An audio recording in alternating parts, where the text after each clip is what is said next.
Name is Anthony Brian Logan, and you're watching and/or listening to ABL Live. Thank y'all for joining me tonight. You could be almost anywhere in the world, but you're right here with me live on the show, and I appreciate y'all for that.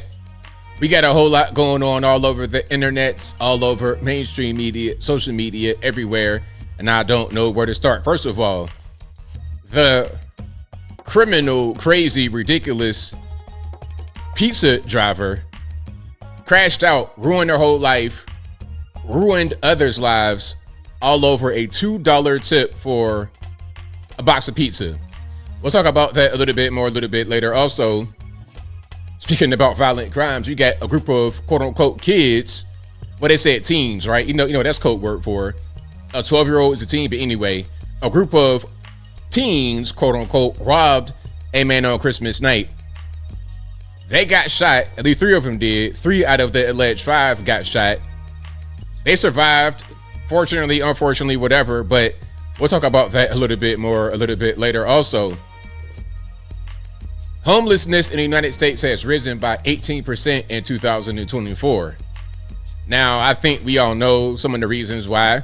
The migrants being one of them, because they said during the same time, 2024, family homelessness has risen by 40% in the USA. I wonder why. All these kids and parents coming from south of the border, 15 deep, no job lined up, just coming over here trying to get whatever they can. We'll talk about that a little bit more a little bit later. Also, there seems to be a little bit of drama on social media about H-1B visas involving Elon Musk and Vivek. We'll talk about all those things and more on tonight's episode of ABL Live.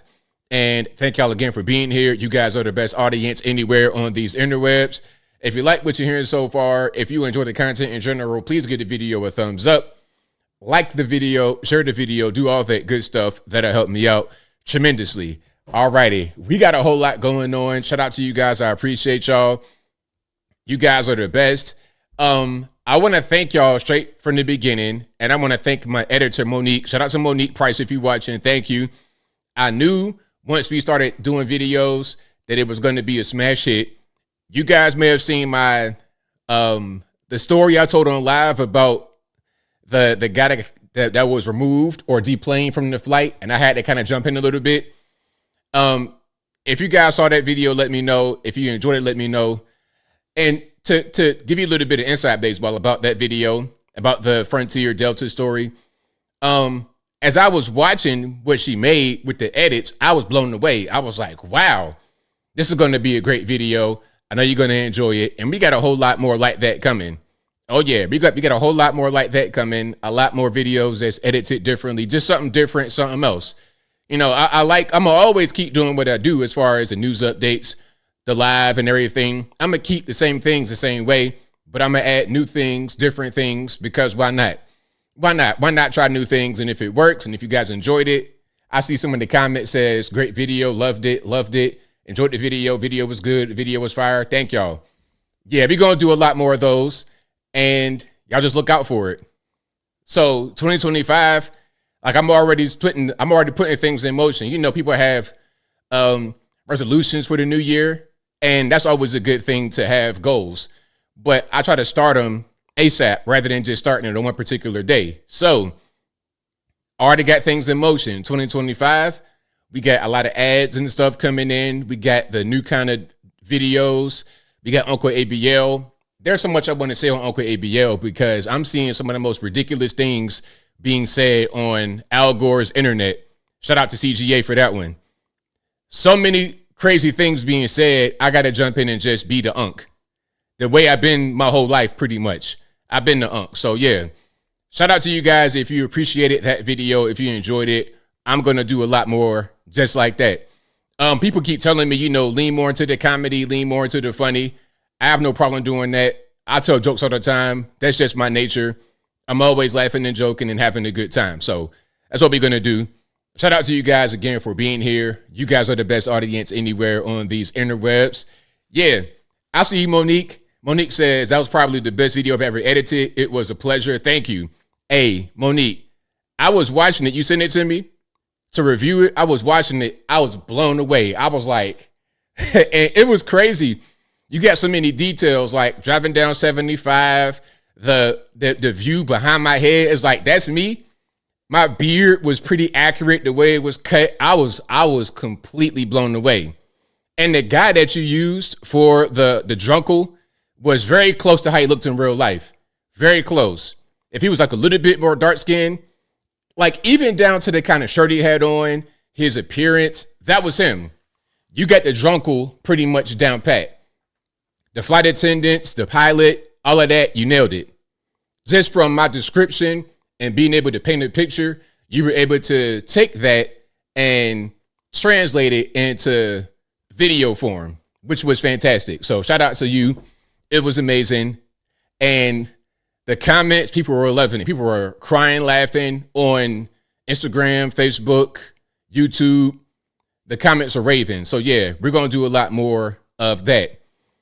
And again, shout out to y'all. Boomhauer says, you're making movies now, kid. Hey, ABL Films is next. ABL Films is next. But look, if you guys want to see that video, Steve, check it out on my channel. I uploaded it a couple days ago. What was that? It might have been Thursday or Friday I uploaded that. And the video is entitled, what's it called? The video is entitled, Crazy Guy Kicked Off My Flight from Atlanta. It's up. I put it up on the 26th. So that was a couple days ago. So y'all check it out. It's on my channel right here on the YouTubes. If you're an Instagram person, it's on Instagram. Facebook is on Facebook as well. Y'all check it out. Hey, and Janelle says, when ABL said diabetes, I dang near peed myself. Yeah. See, look, when I said that, and then she put the Wilford Brimley on the plane, that was the perfect touch. The Wilford Brimley was funny. The Malcolm Misha X, that's exactly what I was saying. I said a few more things on the flight that I didn't repeat. I had everybody laughing in the area. I like civil rights, my hind parts. I said something like that, but I used the whole ASS word. Everybody was cracking up laughing. Black, white, it didn't matter. Everybody pretty much wanting them to get off the plane. Because she was like antagonizing it from the beginning, talking about, oh, I have 5 nurse practitioners in my family. You're not doing the right thing. It's like, lady, you're not a nurse, though. You're just a random agitator with a head full of yarn acting the fool on this flight. Let these nurses do what they do. You had the white nurse, black nurse, AFD.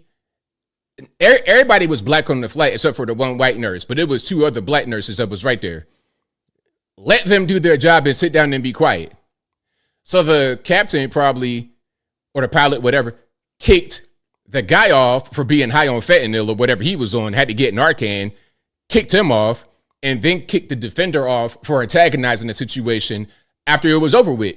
Because after he got kicked off, she still kept talking. It's like, all right, she got to go as well. So get her off. Now, Kirsten, the video, the only part of the video that was real was me talking in front, like in this setting right here. And she put in the video at the end, the vertical video. And that was Malcolm Misha X. That was real video of her. Everything else, that's courtesy of Monique. She put it together. That's her editing with the AI and whatnot. I don't even know what kind of tool she used, but whatever she did, it came out perfect. All right. Let me see. Rockvolution 2 says we need unfiltered ABL on Uncle ABL. Call it Dr. Uncle. I can only be but so unfiltered because I know my limits on this platform. And I know my limits as far as the brand that I've created for myself. So I can say some things, but I can't say everything. Okay? I can't say everything.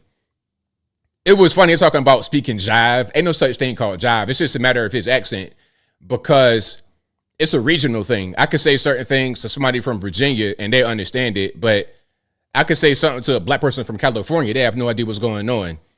You know, it's a funny misconception that black folks all kind of understand each other in America. We don't.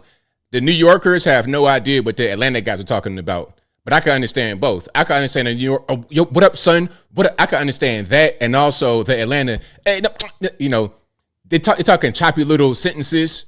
I can understand that. And the New York guys. But a lot of times they cannot understand each other. Or the New York guys cannot understand the down south guys. But the south guys can understand the New York guys. I can understand everybody. everybody, and I could talk any kind of way I need to talk to whoever I need to talk to. And I had to kind of practice that when I was a kid, because in the summertime I'm in West Virginia, and the way they talk, I know y'all done heard Randy Moss talk. They talk just like that. So if I'm there speaking to them, I can't speak the way that I'm speaking back in Norfolk, Virginia Beach, because it's not like that. You know, it's more of a city type of thing going on. But yeah, and hillbilly, yeah, I speak that too, Bill Leslie. I speak that hillbilly. I might say something. If somebody call me that has a hillbilly accent, I might talk to them back in their accent. I could speak all that way. Oh, Chicago. Chicago is like still kind of country, but their own little twist on it, because a lot of Chicago blacks came from Mississippi. The capital of Chicago is Memphis, basically. That's kind of how that goes. I don't know. I can't really say too much. I don't know. I know some of their words in Chicago, but I can't really speak like them in the full sentence. And even with Virginia, if I'm talking to somebody that's from Virginia, I can kind of, you'll be able to hear it more. But talking to y'all, I got to speak in the more neutral way, or as neutral as possible. There's some words I can't really say well without stuttering. Everybody, I say it kind of comes out easier. Everybody is like I'm doing too much. All right. I remind you of Lamont Sanford. Hey, shout out to Lamont Sanford. Let me see. Yeah, ain't no such thing called jive, though. That's like you watch movies from 80 years ago. Himball Chris says 757, wakeboard, Rappahannock. Shout out to you. All right. Shout out to Chris Brown from Tappahannock, small town. Let me see. Pure Blood says, could you explain what the term ratchet means? Basically ghetto. Hood, ghetto. That's all. Like Nurse Ratchet, maybe. I don't know if Nurse Ratchet is it. Let me see. Kim says, ABL, I'm Texican. You can talk any way you want. I'll get it. Hey, shout out to the Texicans. Shout out to you guys. What's the topic? We just getting the show started, Mark D. It's okay, man. We're going to get to the videos and whatnot in a minute. I'm just reading some of the comments right here in the beginning. All right, but shout out to you guys. I appreciate y'all. Oh yeah, the ask. That's one that I kind of over exaggerate, and it's funny. That one is funny. The ask, because if I pronounce it correctly, people say, "Why are you exaggerating?" If I don't, they say, "You sound ghetto." So for that one, I just kind of say it casual. Ask. Let me ask you a question. I don't say ask a question, nor do I say ask, because that's too much and it sounds weird. All right. Yeah, but I don't say ask. I never really said that. It was always just ask. Or if I wanted to just be funny, I say ask with the extra little stuff on it. All right. So let's go ahead and get to some intros, videos, and whatnot. All righty. But I'll come back. But again, hey, if you enjoyed that video, I enjoyed it just as much as you did. It was fantastic. And we're going to do a lot more. And again, the video I'm referring to is my travel experience going to Norfolk from Atlanta, aka Wakanda. Oh, and that's something else. People were asking me, what is Wakanda? Of course, that's Black Panther, Wakanda Forever. You know, if you could just look that up, then you'd be able to understand the full context. All righty. Okay, let me see. Hold on. Gemini says she found Ivan on the panel showing his full face. Now, how does it look like? Is he black? Is he white? Give us the description of Ivan. Is he look like Ricky Ricardo, I Love Lucy, or is he looking like Manny Ramirez or Sammy Sosa before the bleach treatments? Like, what does he look like? Y'all let me know. Let me see. Papa Rock says, when I grew up in North Carolina, a kid from New Hampshire had the strangest accent. Oh, yeah. The New Yorkers, for me, was always the strangest accent. It didn't matter if you were black or white.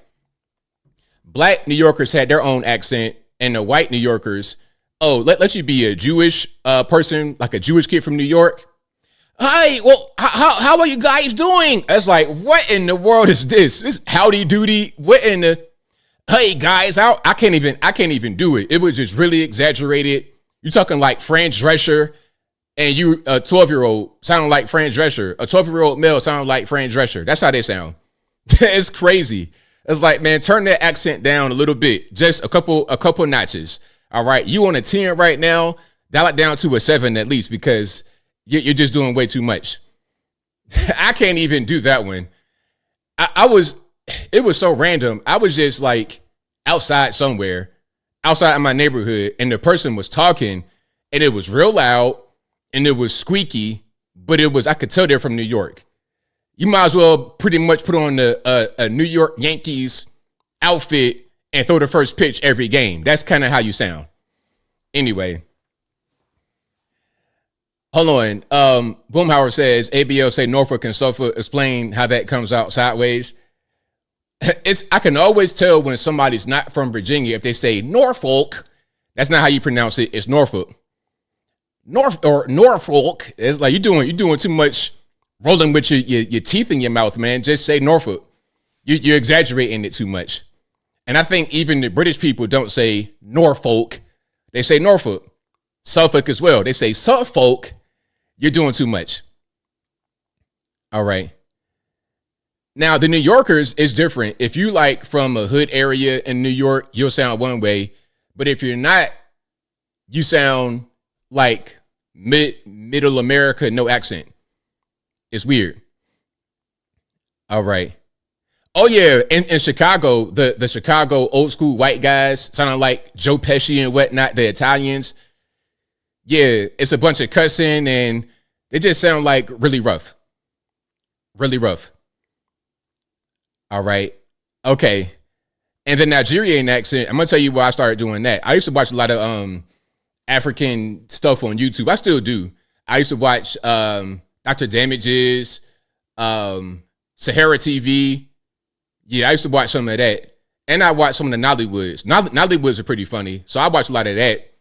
And I know some Nigerians personally. So being around that and hearing their accent and being black, of course, you can kind of do it. It ain't that far off. You know, we're not that far removed from them, West Africans. If I go to my DNA chart right now, it'll probably say 80% Nigerian, West African, something like this. I done met Nigerians look just like my twin brother. So it's easy to do their accent. Like when I was on Hodge Twins. Hello, sir. Where are you going? What part are you going to today? That's easy. All right. So we got super chats. Not super chats yet. Pardon me. We have sponsors. Then I'm going to get into everything else. But shout out to you guys for being here. You guys are the best audience anywhere on these interwebs. If you like what you're hearing so far, please give the video a thumbs up. Like the video, share the video, do all that good stuff. That'll help me out tremendously. Also, shout out to patriotpost.us, your best source of news and information anywhere on these interwebs. Their link will be in the box always, or you could just go to patriotpost.us in the browser. Tell them that ABL sent you. Also, go to my regular website, AnthonyBLogan.com. That is ANTHONY, the letter B, LOGAN.com. Go to the front page of the website. You'll be able to find articles for each video that I produce. And in each article, I'll have sources from the left, from the right, from the center, from the Democrat, Republican, politically agnostic, local, national, international. Whatever you want, I got it. As long as it's legal, it'll be on the website, AnthonyBLogan.com. Also, go to the contact page of the website, anthonyblogan.com/contact us. There you'll be able to find my email address, my snail address, my UPS box, of course, my social media accounts, my Facebook, Twitter, Instagram, TikTok. All that good stuff is right there on the contact page, anthonyblogan.com/contact us. Yes, I did say Twitter. I don't know what X is. That's just the alternate name for Twitter, basically. And also, if you're ever wondering if you are conversing with me on the interwebs or not, just cross-reference method of communication. If the email or phone number that you are conversing with and the guy says that they're ABL and the method of communication is not on my website, guess what? That's not me. Also, a couple little key things here. They're talking about sending Apple iTunes gift cards and Bitcoin, all the kind of Forex. Don't get scammed. Look, we're going into 2025. I say this every stream, but I still get emails occasionally. I thought I could trust you, bud. And look, sir. Look, Ralph, that's not me you talking to, all right? So I need you to just leave the person alone, cut off communication, and don't get your life savings robbed. All righty. So everything will be in the box. And of course, the merch website, ablmerch.com. We got the hats, t-shirts, stickers, hoodies, mugs, and more right there on the website, ablmerch.com. ablmerch.com. All righty. So we got a whole lot going on. NERN says, please give an example of politically agnostic. Well, I don't know a particular website. AP used to be politically agnostic, like not taking the side politically, not really trying to do anything other than cover the news, but they've changed in recent years. So any website that doesn't really take a side politically, it just cover it, that's politically agnostic. A lot of times it'd be local news stations. Okay, small town USA news station, a cat gets stuck in the tree, they're going to cover the cat being stuck in the tree, and that's it.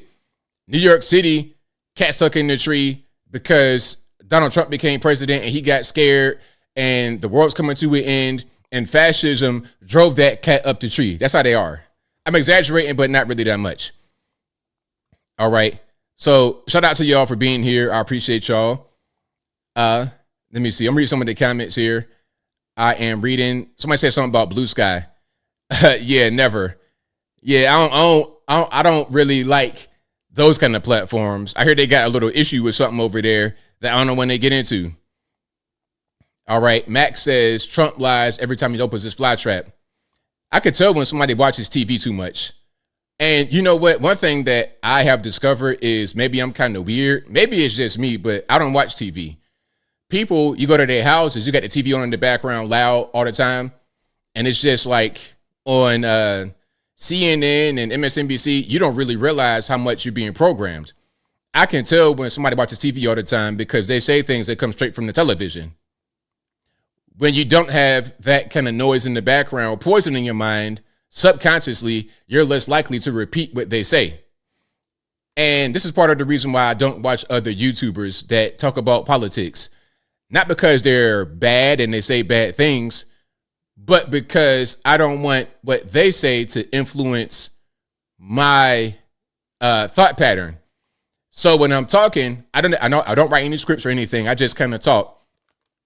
I don't want to have someone else's talking points verbatim come out in what I'm saying because I heard it and I liked it, or I heard it and it kind of just hit me subconsciously. I don't want that to be going on.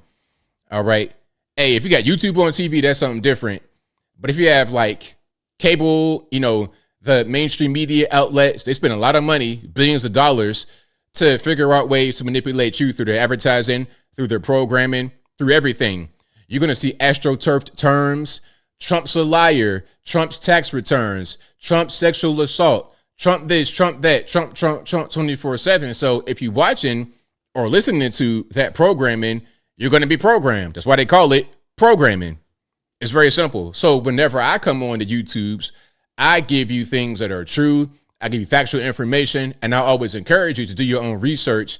Don't even take my word for it. And whenever I say something, a claim, or anything, I'll give you a source. That's the whole point of the website.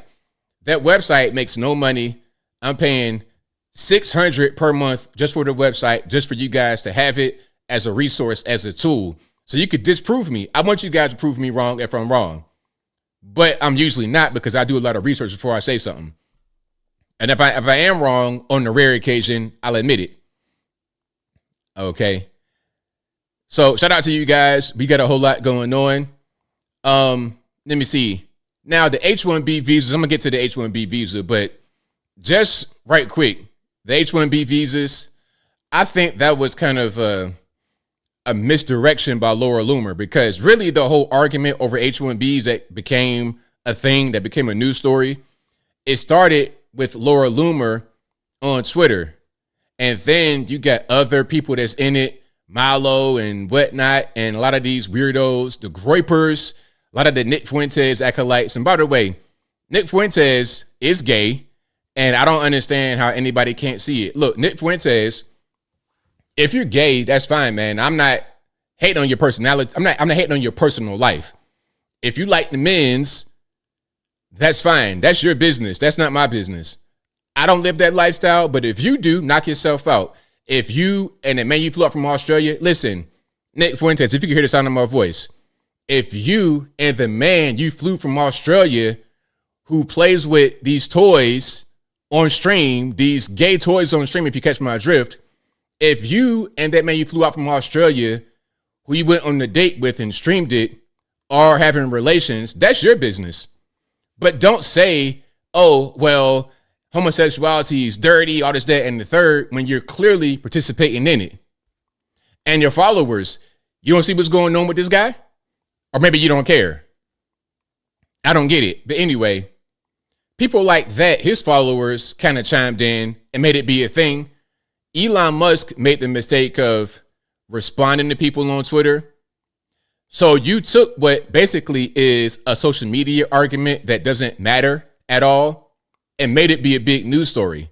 H-1B visas, if you guys don't know, they're supposed to be given out to skilled workers from abroad to come here in the States physically and work.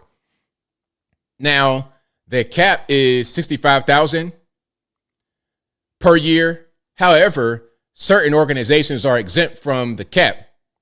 So in reality, there's 200,000 one year. I think this year, 2024, it was like 700,000 or so H-1B visas issued. What an H-1B is, in my humble opinion, is not necessarily for skilled labor. It's for vetted immigrants to come in and work without having to become citizens. Meaning they could work at a 7-Eleven. And I'm not making that up because you can see the occupations of those on H-1B visas. They could work at a 7-Eleven.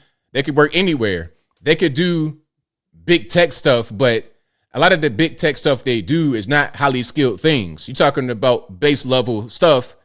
And the key to H-1B visas is that they often get paid. Well, I ain't gonna say often.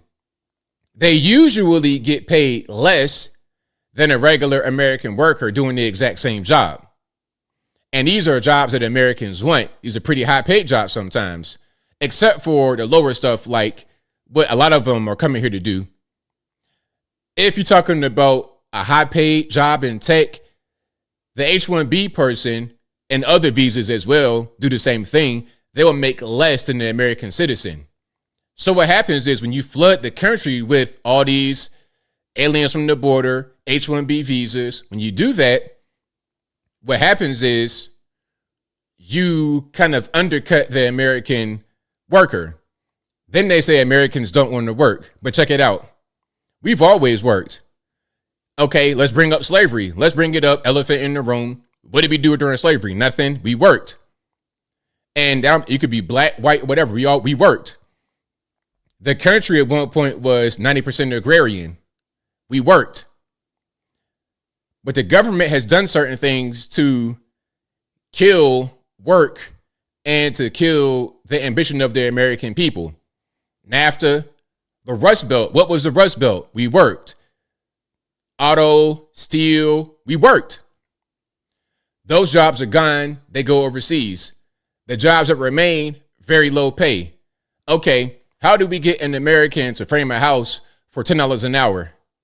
Rain, sleet, hail, snow. How do we do that? Oh, you can't? All right, bring in a bunch of the Hispanic illegal aliens or visa holders to come in and do that job for $10 an hour. It's okay for them because they got a country to go back to where the dollar is worth more, but we don't. And we, the people, are the ones paying the price for the cheap labor. Springfield, Ohio, prime example. So 55,000 people in one place. That's population. Black, white, whatever. You bring in 20,000 Haitians to that one place at 55,000. Sure, the Haitians are going to work and they're going to get paid next to no money because they come from a third world country where they're eating cats and whatnot to be able to survive, right? So sure, they'll come and be dedicated employees. However, there's a cost on society that's not factored in, and the cost is extreme, and that cost is paid by the taxpayers. So you're sitting here saying that Americans don't want to work when you continuously do things that make it impossible for the American person to survive in this country. You flood us with drugs. Big Pharma has been sued and lost for placing drugs right there in Ohio where they say you don't want to work. Big Pharma has gotten sued. They keep putting out more and more drugs. You put drug commercials on TV. You poison us through the food, make us obese. You put out propaganda that says it's okay to be obese, LGBT, all kind of things. You go against the religion and our country's traditions, our morality. You go against that. You do everything in your power to take jobs from us, NAFTA, all of that. Raising taxes through the roof. All of that's going, selling off property. You selling off Smithfield Foods to China. You do all these things, and then you say, hey, you guys don't want to work. We got to bring in the migrants. When the truth is that the only advantage they have over us is the lower pay. That's the bottom line. That's the bottom line. It's the pay, period. H-1Bs, immigration, illegal aliens, it's low price. And of course, with the low price, you're not going to get the best quality. How many homes have we seen? How many homes have I shown on this page during a live stream where you see the construction? Okay, this home costs $700,000, but it's pretty much a piece of garbage. Cheap materials, cheap labor, careless labor. Yeah, they work. Yeah, they work for less. But guess what? Your home is trashed. You spent an entire fortune on the home, but it's a piece of garbage. It's cardboard that's pretty much glued together. It'll fall over in 5 years. But it's fine, right? Because we got the migrants that do the jobs that Americans don't want to do. Listen, my great-grandfather built 2 houses as a black man in West Virginia, in the 50s and 60s? And they're still standing to this day. He had a 3rd grade education and built them by himself.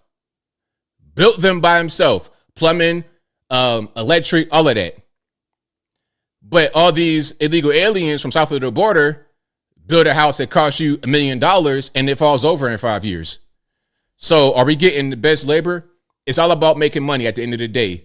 And they try to gaslight you and say it's because you guys are lazy. I'm not saying there's no issue with work ethic in this country, but let's not act like there's nothing else. All right, that was on my chest. I had to get it off. Now, speaking about new things that America is doing with the auto industry, have you guys noticed how bright some of the lights are on the road? And I'm gonna play this, and then I'm gonna ask you guys, what do you think is causing the super bright lights? What's happening? Let's get some sound first, shall we? And RIP to the headphone users in advance. They must be taking a chunk of the sun and putting it into people's headlights in these brand new cars, because I literally cannot see when I'm driving at night because people's headlights are so freaking bright. And it was so bad. Just this year, I went to the doctor to see if I had an astigmatism. I asked them to please test me for an astigmatism because I couldn't even see the road in front of me because people's lights, to me, were so bright. I thought, oh, there must be something wrong with me. I don't have an astigmatism. I don't. My vision is actually fine. I think they are putting 17,000 LED lights into people's bright lights, and the lights aren't even on bright. They're not even turned on bright yet. Today, I literally flicked my bright lights at somebody to have them turn their bright lights off, and when they turned their bright lights on, I was like, oh, I'm embarrassed because I told you to turn them off. They weren't even on. That's how bright their regular headlights were. What? And if anybody is like into cars or car manufacturing, tell me. You have to know that they're putting brighter lights in people's headlights because these LED lights, I'm telling you, I literally cannot see the road in front of me at night. Don't let it be raining. Don't let it be raining. Yeah, so what do y'all think? Are the lights just too bright? Or is it the auto brights? Because one thing I've noticed around here especially is when you drive in the hilly area, which is everywhere where I live, you got a lot of hills. Not like big hills, but enough to where if you're driving down the street, it might be a slight hill and you can't see the other vehicle coming from the other side of the hill. Okay, if it's like a hill like this, you're on one side of the hill and they're on the other side of the hill.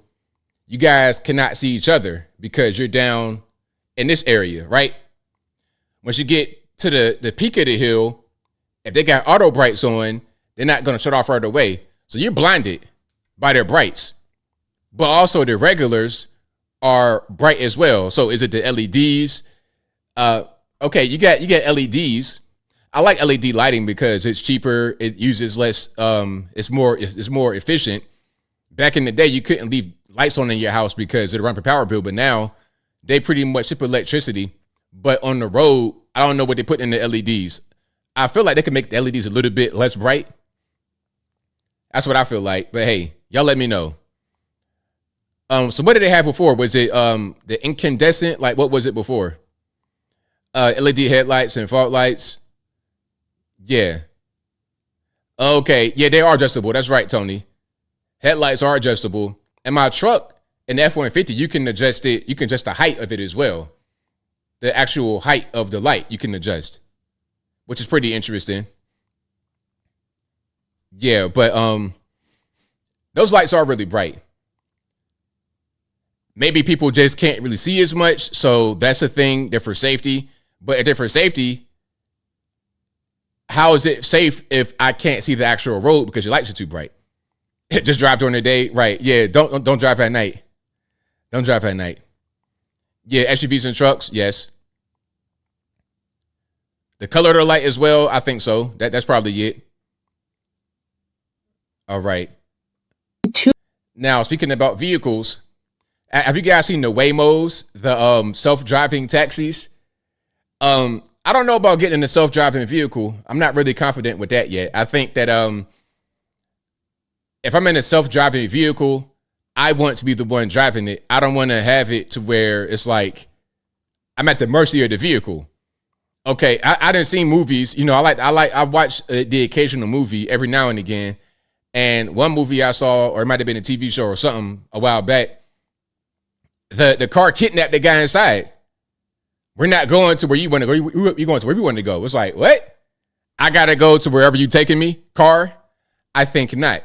Imagine you get in a Waymo in San Francisco, and then it recognizes you through a retina scan, and it takes you to the police station, and you have no way of being able to get out. I'm good. But let's watch this, shall we? About the Waymo taxis, the self-driving taxis over there on the left coast. Too fat to safely ride in a Waymo, and you might be too. It's your favorite queer automotive educator, and recently, my wife and I took our first spin in the self-driving rideshare service. I had concerns, but was cautiously optimistic about the experience. After loading up our suitcases and getting comfortable, I buckled my seatbelt. No way I was riding in a futuristic self-driving machine without it. And bam, the seatbelt clicked and immediately locked. Okay, it happens. Let me try again. Removing my seatbelt instantly made the car scream at me. But you know, I had to. The seatbelt locked yet again almost instantly. Damn it. And before you think I'm the problem, we're just too damn fat for this car, the seatbelt locked on my smaller wife too. Fat people deserve a safe, comfortable ride just like anyone else. Waymo, you need to provide seatbelt extenders. It's as simple as that. Too fat to All right. So that's their experience. They're too fat for the Waymo. Now, she says her wife is smaller. I mean, smaller in what way? Smaller than you or just smaller in general? Y'all both kind of on the plus size side. You understand? Look, at the end of the day, it's not anyone's fault that you are too big for the vehicle to fit comfortably. You know, I'm not a fat person, but I'm a little bit taller than the average person. So certain cars, I don't really feel too comfy in. I remember back in the day, I test drove a Honda. It might have been a Civic. And that thing, I'm talking about my knees were in the dashboard. It was a really uncomfortable ride. Also, part of the reason why I have big trucks, F-150, before that I had the Tundra, I test drove a mid-sized truck, Tacoma. And it was too small for me, to be totally honest. Like, I remember test driving it, and I'm like kind of hunched up in it. It was weird. And when I'm trying to look at the stoplight, so I test drove it. I'm trying to see the stoplight. I got to kind of peek under the top of the windshield. It was weird. It was too small. So is it Toyota's fault that I don't really fit comfortably in their truck? I mean, these Japanese cars, they're not necessarily really tall or big over there. So I know they have an American market, but still, everybody's not a giant. Everybody's not really, really big. They make cars for the average size person, plus maybe a little bit of room for above average. But when you're like too much above average, you might not necessarily have the best fit. It is what it is. Hey, I go to the bowling alley. Can I get a 14? Nope, don't got it. All right. Is it the bowling alley's fault? It is what it is. So yeah, the F-150, love it. Spacious, roomy, nice and comfy. It's good. The Ford Mustang, love it. Nice and roomy, spacious. Back in the day, the Honda Prelude back in the day, it was a nice car. And it had the seats that kind of go back. I think it might have been a coupe. That was good. But the Civic back in the day, a tin can, I'd be in there like stuff like the biscuit can pop. That's kind of how I was. It is what it is. All right. Now here we have a white dude for Harris. Remember white dudes for Harris? Oh, and by the way, before I get to the white dude for Harris, did you guys see Joe throwing Kamala under the bus yet again? He hates her. He really hates her. So look, watch this. This is Mediaite. And it says right here, Biden regrets stepping aside for Kamala Harris because, quote, he, quote, could have defeated Trump, allies say. Now, Joe Biden, why would you say that? So are you saying that Kamala sucks and she lost and I'm better than her, so I would have won? I know that's not the quote that's quoted here, but that's what I hear. What I hear is Kamala sucks, I'm better. He hates her. He hates the Democratic Party. He hates her. He hates all of them. And I've been saying this for quite a while. He does not like that lady. But look, though, here's something else you might want to mention, Joe. Look at how much time you spent on vacation. 570 days on vacation, 40% of your entire presidency. Let's watch. This guy is different. Joe Biden, he has spent 570 days on vacation the last 4 years. Get out your calculator, America. That is 40% of his presidency. That means 4 out of every 10 days, for those of you who aren't good at math, Joe Biden has spent on a beach or otherwise at some form of not working. This guy. So, Joe, I mean, you're barely even on a job. You're sleeping on the job when you're there. So you basically are weekend at Bernie's. You were weekend at Bernie throughout the entire campaign and throughout the entire presidency. But I'm to believe that you could have won against Trump this time. Come on. Do y'all think he would have a better chance of winning than Kamala? Look at this guy. Come on. I think not. I think he just hates the Democratic Party for how they treated him. That's all. He hates them. Okay. Yeah. Hey, Joe, put the MAGA hat on because all you're doing right now is helping us. All right. Now, let's go back. This is a white dude for Harris. And you could tell by my introduction and how his face looks what's going to happen here. All right. Let's watch. To the Trumpies out there, your boy won. You guys rich yet? Are the groceries cheap yet? Oh, groceries are going to be cheap in March. Oh, not March. Oh, August of next year. Oh, December is when groceries will go down. Next December. Okay. Well, I'll hold you to it. I'm holding all of you who voted for Trump for lower eggs and milk. Like it's that big of it. Eggs are $5.60 where I was at the other day. And this is a retirement community where I'm at. So that's not steep. I don't think it's too steep for eggs, honestly. I mean, it's a little higher than what it used to be, but not. But Trump is going to fix it. And Trump's also going to fix rent. He's going to fix mortgages. Everything is going to be utopia. I'm looking forward to this paradise here soon, guys. And I'm going to be really upset if it doesn't come true. But don't say we didn't tell you so. All right, so there you have it. Mr. White Dude for Harris. That's him. that's the guy right there. Ladies, do you like this guy? Are you guys impressed? Okay, I can't really say I'm impressed too much, but hey, it is what it is. White Dude for Harris. And I don't even know what he was talking about because it's like, bro, he just got elected. He's not even the president yet. Like, let him get in office first. January 20th, 2025. Let him get in office first. Your guy, the Crypt Keeper, and his cackling assistant, they are still in office right now. It's not the orange man quite yet. Alrighty. So let's just let him get in office first and let's get some things done. Okay. We got some Transformers.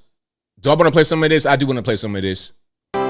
They want to create a new Christmas song, a Transformer Christmas Carol. I ain't gonna play the whole thing because I already know it's gonna be a little cringy or very cringy. We all agree, I do, that Christmas isn't trans enough, so this is our decree to fill it with transgender stuff. What if Jesus was transmasculine and Santa was Saint Nicola? What if all we want for Christmas is HRT for all of us? It's gonna be a transgender Christmas. We're T for T under the mistletoe. Ho, ho, ho. It's gonna be a transgender Christmas. We'll bury last year's place cards in the snow. All right, that's enough. That's enough. I'm sorry. I apologize. What's up with these people, man? Back in my day, we had respectable Transformers, respectable cross-dressers that would actually try. These dudes sound like they work at Pet Boys for a living. Okay, you guys rotating tires and changing out air filters and like cabin air filters. You are handling cabin air filters all day long and you go and play dress up. That's what's going on here. Yo, get some attention. Get some attention to yourself. Get some treatment, some medical help. Something's going on, man, because if you're going to be a Transformer, at least be convincing. Don't have the same dude voice. I'm telling you, Pet Boys at best. Auto detailing, mobile auto detailing at best. I'm not really feeling the feminine vibes here. Now, speaking of feminine vibes, okay, these are regular normies, I suppose. No Transformers. No Transformers. This is on the Whatever podcast. It was funny because you got a young lady talking about, well, hey, you know, I take Krav Maga or Krav Maga. I take Krav Maga so I can hold my own against a man. Now, I'm not doubting that there are some women who can hold their own against a man in a fight, but I would suggest that you just pack something in your purse or on your waist, wherever you feel comfortable. On your waist, I would say pack something to be a great equalizer. You're 5'2", 100 pounds soaking wet, and a regular size guy, 5'9", 180, something like this, you're not going to be able to do anything with him if he has the slightest bit of experience on how to defend himself. A little bit. Even if he could be a regular normie, no fights in his life, he could still handle you. So I say have the great equalizer on you, ladies. Don't try to do stuff like this right here. Don't try that. That's going to be all bad for you. Let's watch some of this, shall we? Is this allowed? What the? Nah, you can't do it. I've gotten into Krav Maga, and it's based off of defending yourself in real world events. I love about it the fact that I know if someone came and attacked me, that I could likely handle myself. Hold on, how much do you weigh? Like 100 pounds. When you say you could handle somebody who... I can pick up a 180-pound man and throw him on his back. But Yeah, I swear to you. I can take a knife from a guy, I can take a gun from a guy. let's try it. I'm not. Here's the proposal. He's giving you the best position. You have him in a rear naked choke. You have his neck. Do you think you'll be able to escape from your chokehold? Yeah. Go ahead. I haven't done this kind before, but I'm gonna... And a black guy on top of that? Come on, like really? You gonna? Okay, let's watch. I'm gonna try to get the leverage. Is this allowed? What the? Nah, you can't do it. Ew. Too little. Oh, get up. Too little. I got it. It's over. It's over. No, don't kick him in the ball. Don't kick him in the ball.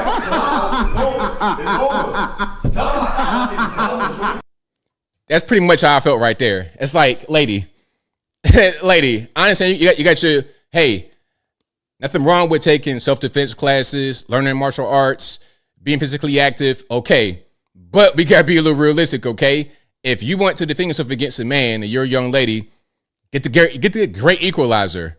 That guy wants to run up on you, try something crazy, bang, bang, bang, bang, bang, and be done with it. Don't try to do all that karate, Muay Thai, Krav Maga. No.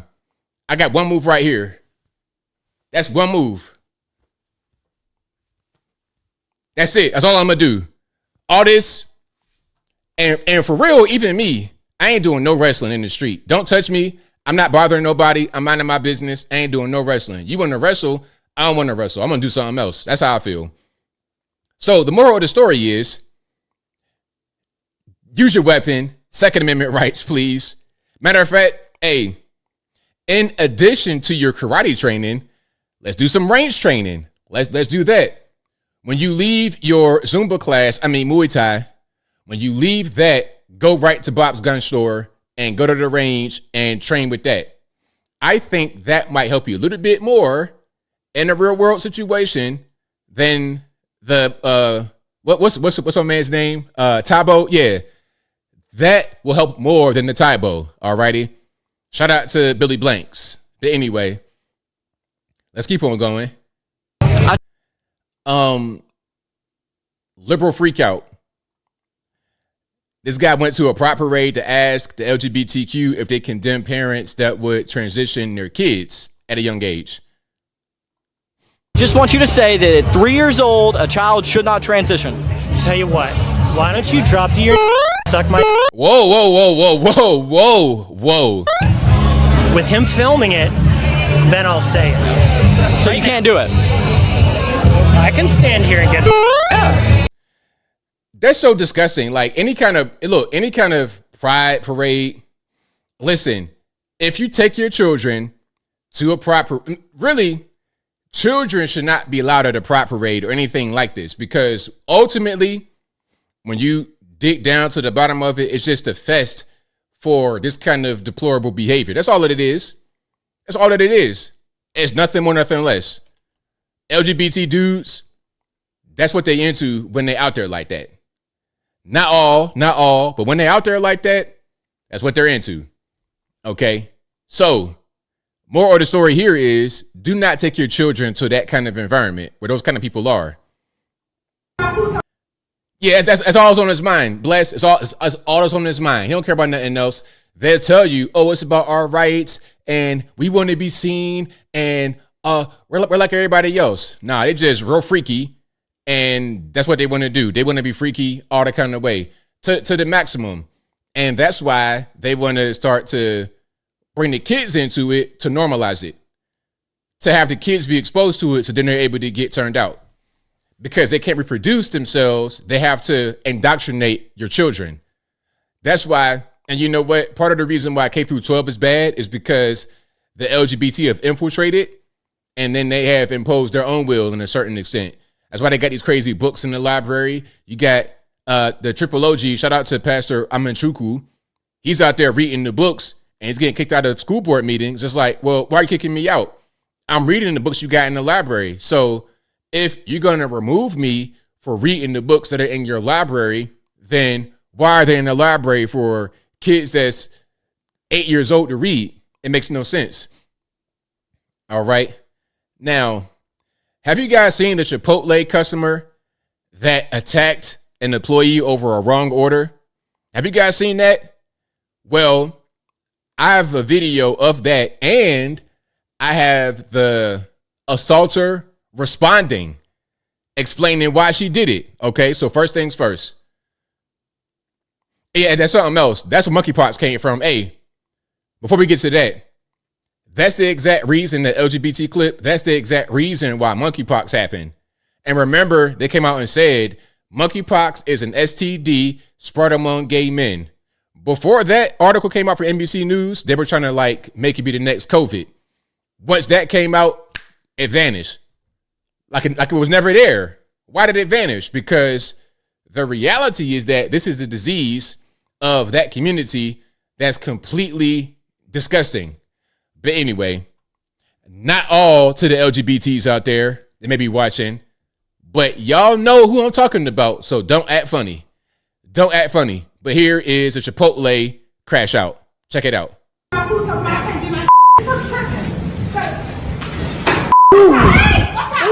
I'm not saying what I did was right, and I'm not saying what I did was wrong, but I feel like I wasn't wrong to a certain extent. She claims her Chipotle order from Uber Eats was missing chicken and condiments. She says she walked to the store and asked for a refund.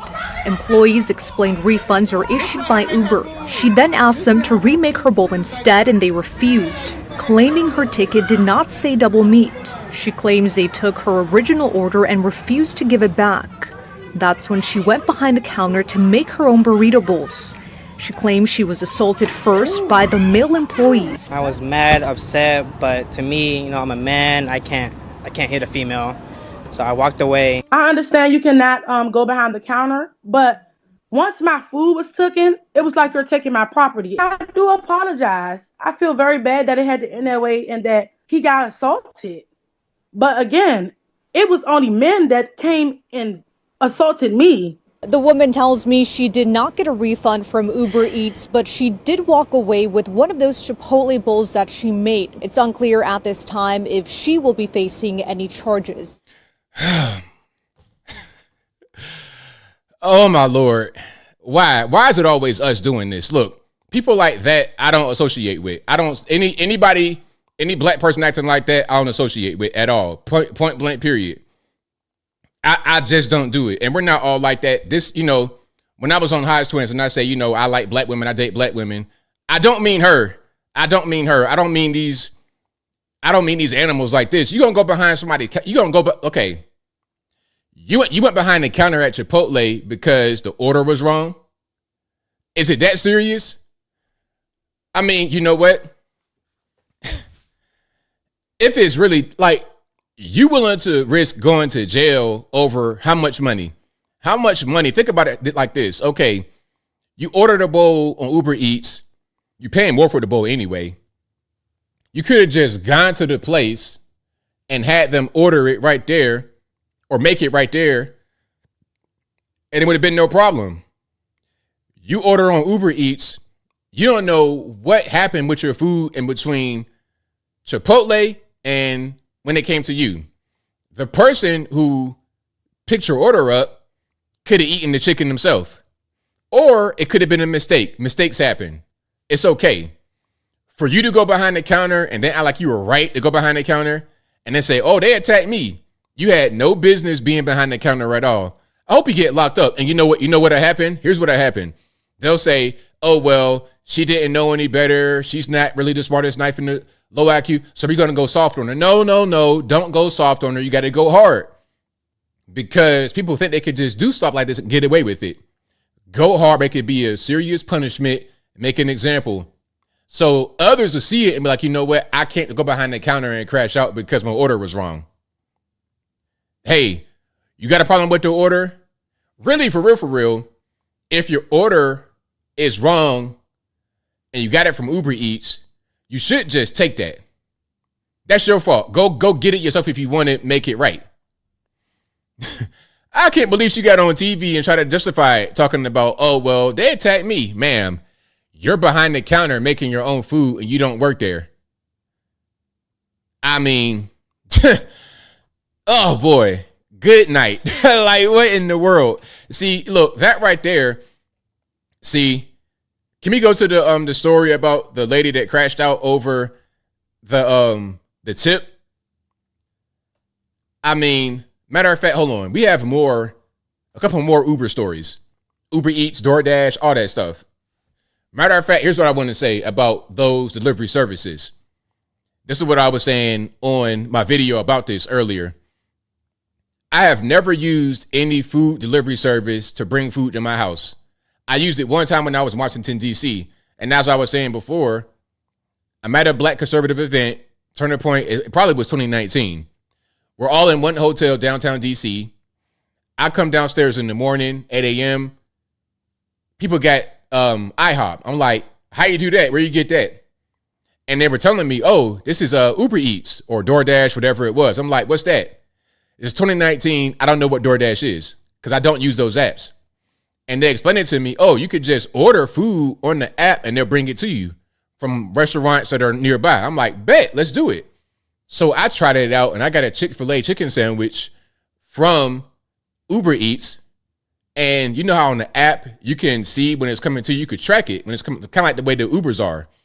So I'm outside the hotel with my phone in my hand, looking and seeing, okay, they coming. And then I see somebody approaching me, a woman, young woman, probably like 20 something, 21, 22, walking toward me. I'm like, is this my Dasher? And she hands me a chicken sandwich like this with no bag or nothing. I think she might have had an Uber bag or something and took it out and gave it to me. I'm like, I did not like the presentation. That was kind of weird. And I didn't like how she just walked from the Chick-fil-A to bring it to me. I'm like, man, I could have walked. I don't mind walking.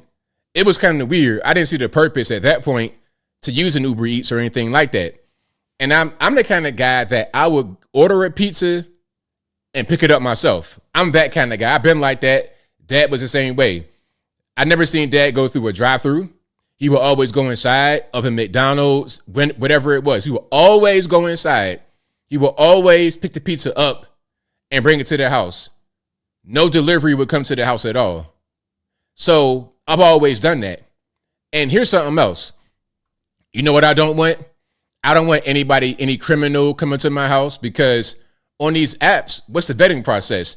If you're a pizza delivery driver, there's a certain level of vetting because you're an employee and you go to work every day and you're seen by the manager, the boss, other employees or whatever. So if you don't look right, you're kind of out of it. They can detect that and keep you off of the road. But if you just Uber Eats or DoorDash driver, I'm willing to bet the majority of you guys perfectly fine. Just trying to make some extra money. It's totally good. However, there are some who might smoke crack for a living. They might live in their car and they're not very hygienic. You got all kind of creepy crawlies in your dashboard. I don't want the funk of your car to get into my food. Have you ever gone to your family member's house and the house ain't really right and they have you over for dinner? You could smell a certain stench in the air. Do you want to eat their food for real? Or how about this? If they invite you to dinner and you know how their house smells, and you know they got cats that be in the kitchen, do you want to go there? One woman did not tip her driver before she came, but was going to tip her after her arrival. The woman felt slighted, so she put a dirty note in the woman's bag talking about, just a negative note, a nasty note with something written on, like a nasty passage. But I'm thinking, you got a nasty house potentially. Don't put nothing in my bag. Look, I don't know how you live in. You got all kind of stuff in your crib. You might smoke crack, meth, weed, all of that, cigarettes, and you put in whatever kind of paper you had in your junk drawer for the past 15 years. You put in that in my bag with a little bit of cat hair, dog hair, all of that mixed in. Boom, right in my bag. Why would you do that? And some of y'all be eating the food. I'm good. Rather than going through all that drama, taking that risk and paying more for the extra risk of you adulterating my food, I'm going to go to the restaurant. Bad enough, back at the house in the restaurant might be kind of weird with your food. Some of these cooks might be on meth themselves, but I got to get past that barrier and go to another barrier, meaning Uber Eats. The cook in the back might smoke crack on his break in the back of the actual restaurant. He's handling your food, and then the Uber driver, who is his crack smoking buddy, is also handling your food. That's double the trouble. I'm good, but watch. Here is an example of a DoorDasher crashing out. So look, the caption says, DoorDash employee gets upset after customer doesn't tip. Fucking ridiculous, dude.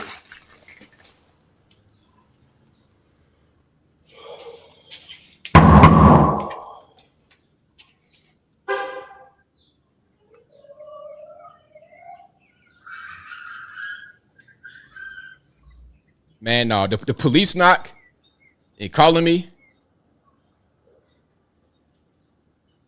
So what's going on here? Fine, it's saying 0 for the tip. Was there a cash tip?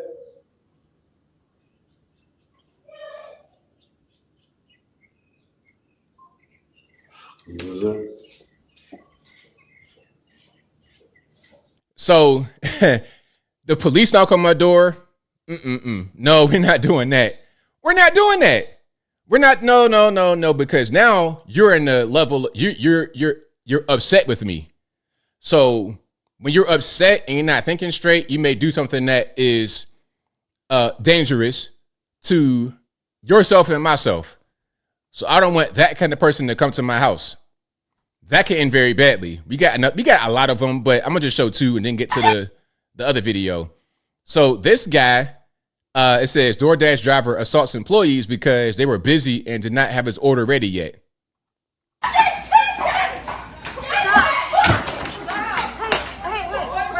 Relax. Fuck wrong with y'all? That's crazy. Bitch. I have him on video. You got stop. What is your problem? God damn. Temporary tags. Money, get in here. Money, get inside. Get inside. Money, get inside. See, that's what I'm saying. And look, there was more than one person in the car. All right. See, and it's him and the baby mama in there. They probably living in that car. See what I'm saying? That's what I'm talking about right there. Right there is what I'm talking about. You think it's going to be, okay, and then they have the pictures of the dasher on there, right? It'd be random white lady. But when you get your actual food, you got 4 adult black males in the Toyota Prius. Okay, and they might do something like that if you're not giving them what they want. Or they're casing your house for a robbery. That's very popular.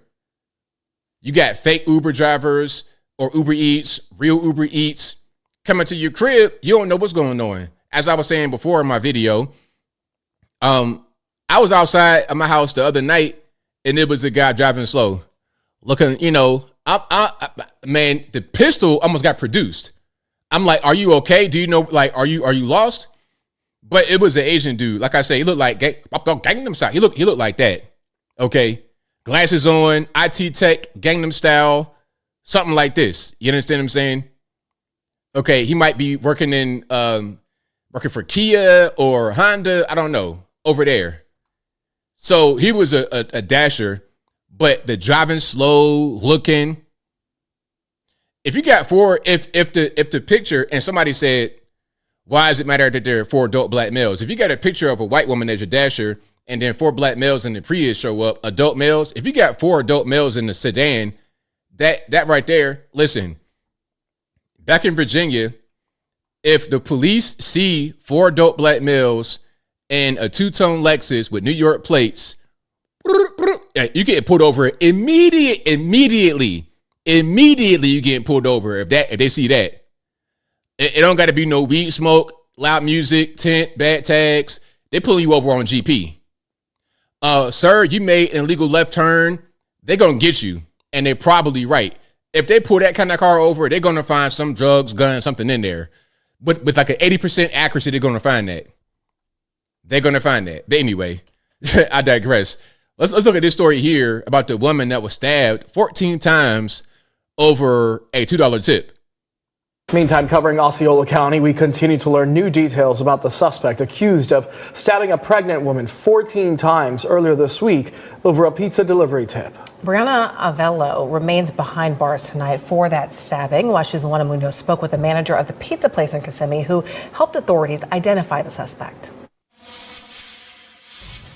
Well, the manager here at Marco's Pizza in Kissimmee was the one who helped identify Brianna Alvello for deputies and detectives. Now, he says he didn't want to go on camera, but he says he was the one who hired her and he did a thorough background check and there was nothing about her that would have raised any red flags. Now, let's talk about this. 2 things. This person actually worked for Marco's Pizza. It wasn't a third party. So there's a certain level of security there, but even that wasn't enough. So if an employee of Marco's who's given the background check and vetted before she was hired did this, then what's going to happen with the person on Uber Eats who is not vetted and not an employee, just a gig worker getting your food? There's nobody to report to. There's no boss, supervisor, nothing. Okay, that they just, anyway, let's keep on going. Arrest records say Brianna Alvello delivered pizza at the Riviera Motel in Kissimmee. That's where the victim, Melinda Irizarry, her boyfriend Bobby, and Irizarry's 5-year-old daughter were staying to celebrate a birthday. And people were asking about her legal status. They probably all Puerto Rican. This is in Florida. I think like South Florida. They probably all Puerto Rican. I know somebody with the last name Alvello. Shout out to you if you're watching, boss. I ain't gonna say your first name, but shout out to you. And the guy I know with the last name Alvello is Puerto Rican, 100%. The cost for the pizza was about $33. Investigators say Irizarry handed Alvello a $50 bill, asked for change, but was denied. Irizarry then tried looking for smaller bills and ended up giving Alvello a $2 tip. The affidavit says about 30 minutes later, Alvello returned with a man who had a gun. Surveillance video shows Alvello driving the same red Toyota Camry she used to deliver the pizza, in the same black clothing she wore to work that day. Bobby says he was taking a shower when he heard someone banging on the door. Irizarry says a tall Hispanic man wearing all black along with Alvello rushed into their motel room. The man held the three victims at gunpoint and ordered Bobby into the bathroom. The report says Alvello began rummaging through Irizarry's belongings and emptied her purse. It goes on to say Irizarry turned to shield her daughter, and that's when Alvello attacked her, stabbing her 14 times. After being admitted to the hospital, Irizarry learned she was pregnant. Alvello is facing charges of attempted murder with a weapon, home invasion, kidnapping, and aggravated assault. Well, Brianna Alvello remains behind bars tonight here in Osceola County. The male suspect that was with her is also still out on the loose this evening. If you know anything about this case, you're asked to contact the Osceola County Sheriff's. A home invasion, robbery, all of that over $2. So look, here's my thing. First, it was probably just a robbery set up from the beginning. Maybe they saw something in there, or she saw something in the hotel room and she wanted to come back, casing the house and robbing it. But then again, she had a regular job, so I don't know if she did that. Because it's easy. Okay, who did this to you? The pizza delivery driver from Marco's Pizza. You could easily identify who that is. But then again, these criminals are not very smart. I think it might have been just kind of a spur of the moment thing because she was upset over the tip. Now, here's my thing. The pizza cost $33 and the tip that was given was $2. If the woman gave her $2.20s to pay for it, would that have been enough? So then the tip would have been $7. Would that have been sufficient? So since you didn't get $7 and you got $2, a difference of $5, you threw your whole life away and got an accomplice to come commit a home invasion with you? And you stabbed this lady 14, not only a home invasion, but attempt murder, kidnapping, all of that. And they had kids there. The boyfriend was there. You're going to prison forever over $5. Imagine that. Imagine that. Or let's just say she gave her the whole 50. So you're talking about $17. I don't know about y'all. I don't think $17 is worth throwing my freedom away and, hurting somebody, stabbing them, trying to delete them. That's just somebody that's gone off the deep end. So hopefully she gets the chair and the boyfriend does too. But yeah, again, moral of the story, please be careful about these delivery services. And by the way, the tipping thing, I'm not worried about tipping and people being upset with tipping with me because I'm a big tipper. Like I said before, I tip a lot to overcompensate because they say black folks don't tip. I don't want them to see me in the restaurant and be like, oh, here we go. This, big dark skin dude ain't gonna tip no money. He ain't gonna tip no money. He gonna get the cheapest thing. Hey, they're gonna say he gonna get an appetizer, no drinks, a cup of water, and don't tip. I don't want that to be what they think. That's gonna be the incoming stereotype.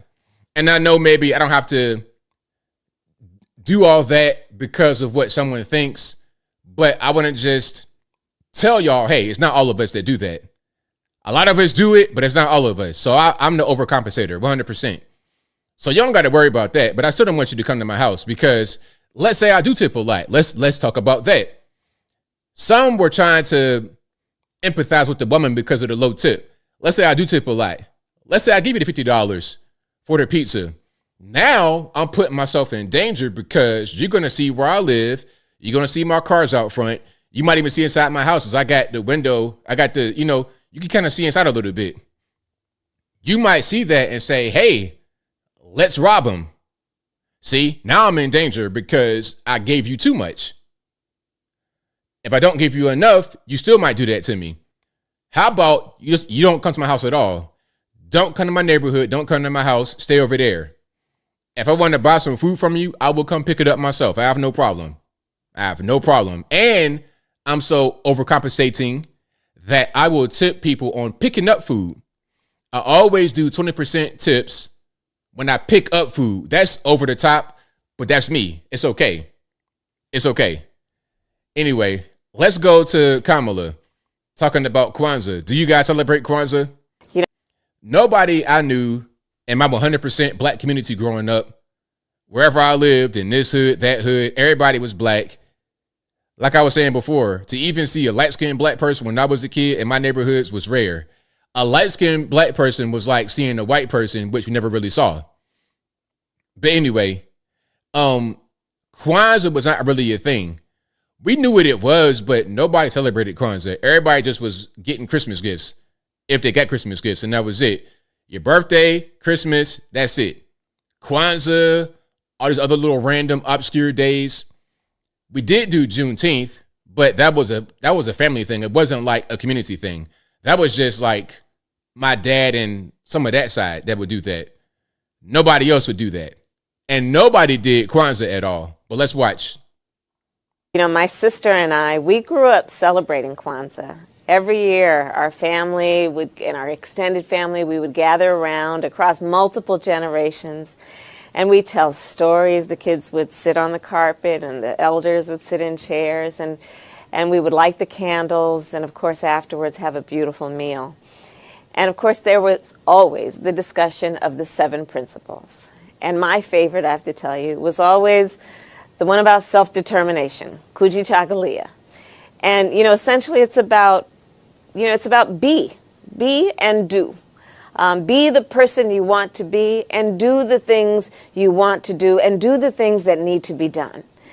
It's about not letting anyone write our future for us, but instead going out and writing it for ourselves.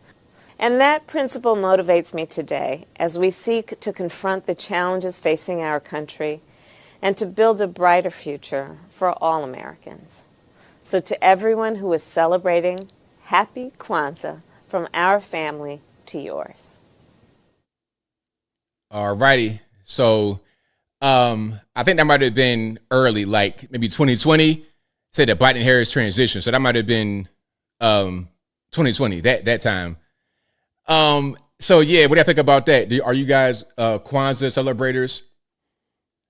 I know the majority of y'all do not celebrate Kwanzaa, but you probably heard of it, and you probably never heard of Juneteenth until recently. All right, but Kwanzaa, yeah, that's not really my thing. All right, it's good. We got a lot more here. Actually, where I want to go next? Where do I want to go next? I kind of want to play some of this right here. This is pretty interesting. Some of the top stories, not some of the top stories. Let's just watch some of this. It says Supercut, the most mortifying media moments of 2024. We'll play some of this. Start your tape right now. I am taking a what do they call it? Like a regular dose, you know, whatever. They're trying to build up of ivermectin. Ivermectin, a dewormer. Really? Because I'm about to tell you the truth. Donald Trump declaring before a crowd that Cheney should be put before a firing line. And F you if you can't handle the truth. It's clear as day. The FBI put out statistics for 2023. Crime is going down. You don't have to twist the facts. Violent crime in America has actually gone up, not down. Grabian presents the most mortifying media moments of 2024. Number 10, ignore your eyes. Those are cheap fakes. There's a growing and insidious trend in right-wing media, broadcast, print, and social media. It is to take highly misleading and selectively edited videos of President Biden directly from Republican National Committee social media accounts and then use those videos to spread messages virally to cast doubt on President Biden's fitness for office. Here is this headline from the New York Post, quote, Biden appears to freeze up, has to be led off stage by Obama at Megabucks LA fundraiser. The full video posted by Biden finance chair on Twitter shows something entirely different. Biden reacting to applause and then walking off stage with former President Obama. The media were so ridiculous throughout this whole time.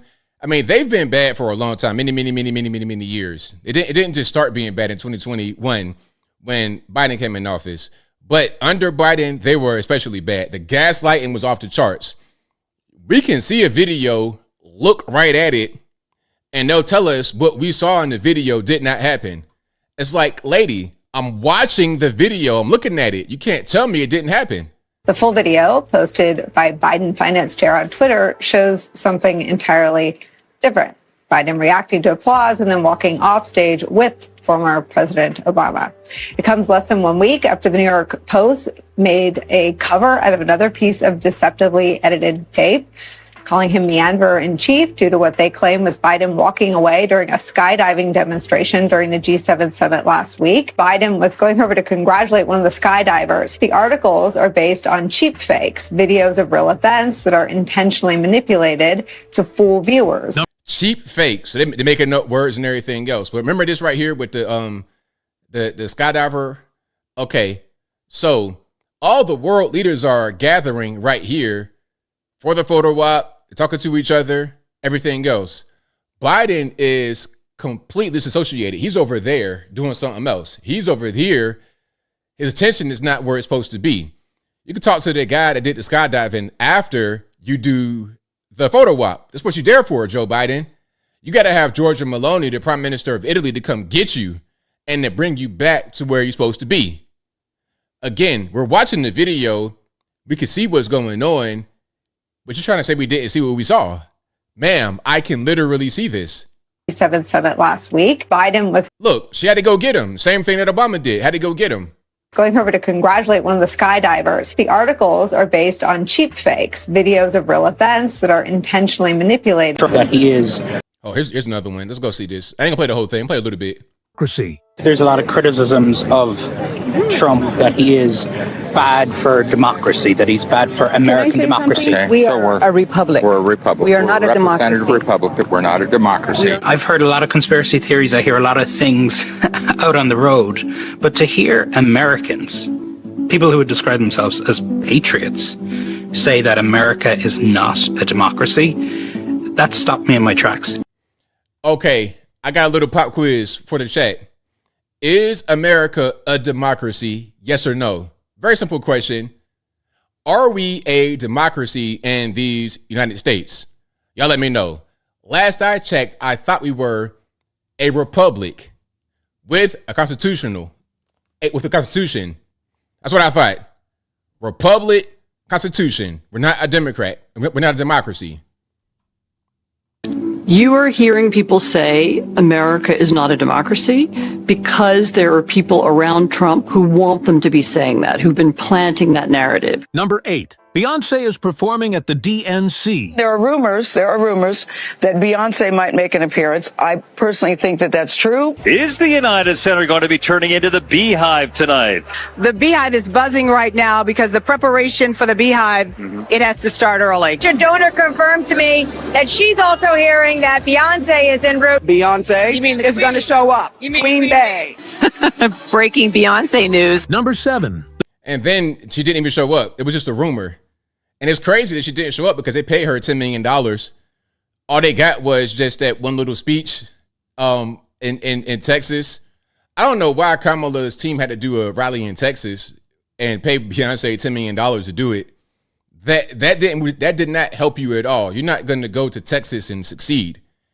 The open border policy alone is enough. Aside from the fact Texas is a deep red place, you're not going to win Texas. So why would you even do that? It was a big waste of resources. The media tries to scare people about Project 2025. Oh, that was a big one. 2025, that was crazy. The far-right manifesto puts forth sealing the border, and it seeks to do so with military force. It aims to use every lever of government to find, detain, and deport undocumented people, take funding and housing away from people who are just associated with undocumented. Now, look, you have this big binder on your table for what, though? Is that Project 2025? Did you guys actually read that and report on it? For what? Trump came out and said, I have nothing to do with it. That's not me. That's Heritage Foundation. That's their thing they put out. And the way this started was there was a memo from Associated Press that spoke about Project 2025 briefly. That memo was taken and then brought into an actionable item of astroturfing from the mainstream media. Okay, we're going to take this and use it as a way to scare the public. Having this big binder with all kinds of stuff marked for what? For what? And guess what? Guess what? It didn't work. It surely didn't. immigrants. Quote, deny loan assistance to those who are not U.S. citizens or lawful permanent residents. Number 6. Media tries to hype up the amount of misinformation on X. After Elon Musk took over in 2022, most of its fact checkers were fired. Now the site is rife with trash talk and lies. Little would you know that this, said to be footage from Gaza, is really from a video game. Okay. Now, the thing about this is, which is funny, they're trying to say that X, Twitter, whatever you want to call it, is full of lies.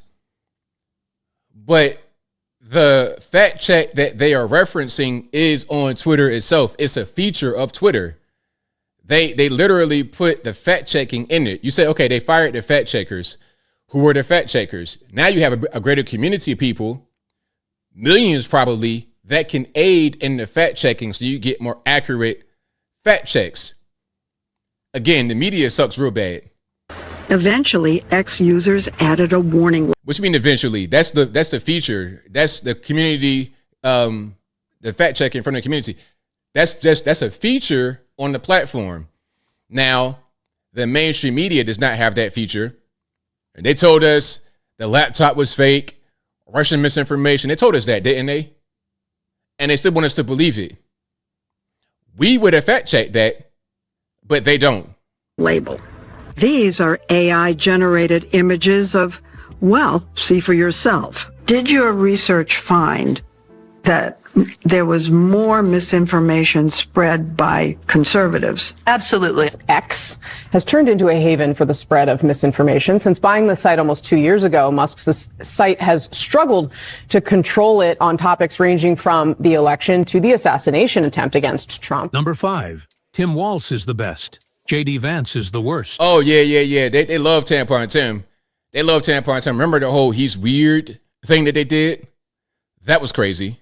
Midwestern dad, like super clean cut vibe. Everybody likes right? Tim Walz. So plain spoken and relatable. Pretty moderate Democrat. Very moderate record. A new moderate. He's right down the middle. He's not just an old white man. Tim Walz beats America. You know, talks like a regular person. Tim Walz is the opposite of weird. Populist approach to fear on the Republican side, and the happy populism that Tim Walz is on the ticket on the Democratic side. Happy warriors. Happy warriors. he was certainly the happy warrior. There we go, that term, happy warrior. That's astroturfing. They take one term and they say it a lot on various platforms, various people. They say it a lot, so you believe it.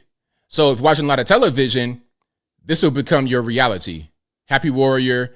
You'll believe that about Tampon Tim if you believe TV. Last night. Happy warrior, folksy backstory. Wicked sense of humor. Look how happy the pig looks. That's good.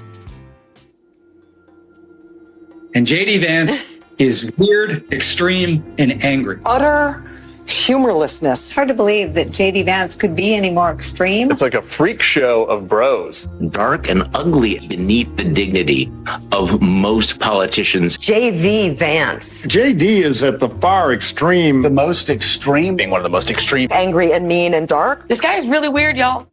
So look, okay, I'm gonna go ahead a little bit. Let's go to some more because this is a long clip. Listening.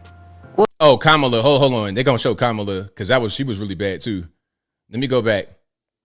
President Biden has just pardoned his son Hunter. Number 2, media gets caught editing interviews to help Kamala Harris. When we talk about bringing down prices and making life more affordable for people, what are one or two specific things you have in mind for that? Well, I'll start with this. I grew up a middle-class kid. My mother raised my sister and me. The middle-class comment was iconic. That was iconic. You could ask her anything. Hey, Kamala, gas prices are high, groceries are high, everything is very high. We have a problem with inflation in this country. How are you going to solve that? Well, first of all, I come from a middle-class family. Oh, Kamala, Tampon Tim, he about to get locked up, 85 felonies. I'm exaggerating. So what's going to happen in the future? Who are you going to pick? Well, look, middle-class family. That's what's going on right now. Okay, middle-class family. Anything that they would ask her was responded to with that. And they got to the point where they had to tell her, hey, don't say that no more. And you could tell when she would be asked a question that she would want to say the whole middle class family part, but she wouldn't say it. It was so weird. Kamala was the worst candidate I've ever seen in my life. She worked very hard. She was able to finally save up enough money to buy our first house when I was a teenager. I grew up in a community of hardworking people, construction workers and nurses and teachers. And I try to explain to some people who may not have had the same experience, but a lot of people will relate to this. I grew up in a neighborhood of folks who were very proud of their lawn, When we talk about... Now, okay, that was the original clip you just heard. Middle class family, all of that. From this interview on 6 ABC, I guess that's a Philadelphia area station. They edited the interview to put out another one that looked better. I've never seen them edit, and then the thing about it is, they would tell us that it was edited because they put out the first one and then put out another one that was different. It's like, okay, he's going to keep releasing new versions, like Kanye West with music. Okay, I put out a song and I want to change it, so I'm gonna just upload a new song, and you be having a different song.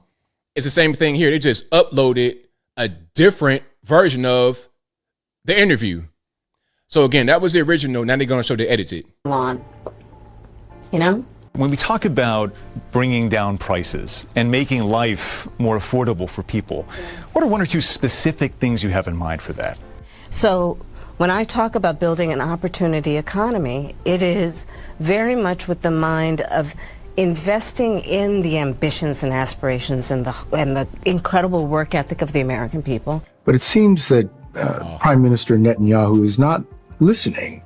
Well, Bill, the work that we have done has resulted in a number of movements in that region by Israel that were very much prompted by or a result of many things, including our advocacy for what needs to happen in the region. But it seems that Prime Minister Netanyahu is not listening. We're not going to stop pursuing what is necessary for the United States to be clear about where we stand on the need for this war to end. A whole different answer.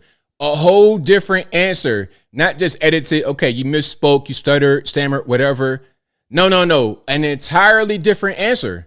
And they put both versions out. I'm like, I've never seen it before in my life. That's a whole brand new thing that I'm just now being exposed to. Now, number one, let's see what they're going to say. Number one, there's no cognitive decline. In fact, oh, yeah. Biden has never been better. Start your tape right now, because I'm about to tell you the truth. This version of Biden is the best Biden ever. She knows so long as she was 9. In fact, I think he's better than he's ever been. He is sharp, intensely probing, and detail-oriented and focused. President Biden. And that was Alejandro Mayorkas, by the way, if you didn't recognize that voice.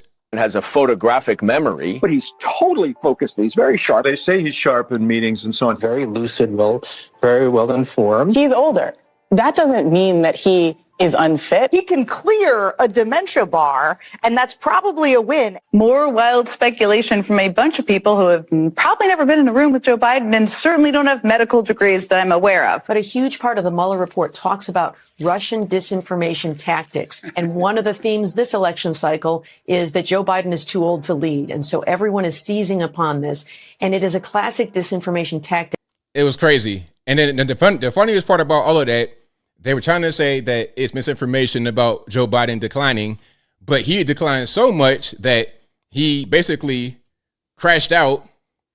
Or what's a better way to say that? It wasn't really a crash out. It was basically the American people were exposed to just how bad he was on the debate stage with Donald Trump. People were calling me. I got calls like, hey, man, what's going on with this dude? I didn't know it was that bad. I did not know it was that bad because normies don't really follow politics like that. They're not really interested. They're just going to work, taking care of their kids or whatever. So they're not into it like we are. They don't see this guy like we do. So when they watch the news, they trust that they're telling them the truth. They believe they're not really being gaslit or misled, which is a false reality because they are being gaslit and misled every single night on television. But when they saw that man on the debate stage, he looked every bit of 1,000 years old. He looked like if there was one swift wind in that room, he would fall down and not get up. At that point, they couldn't lie anymore, so he drops out. And it was probably a plan from the beginning to make him drop out, because we all knew he couldn't last more than 4 years, and he really couldn't last the whole 4 years. He couldn't last this term.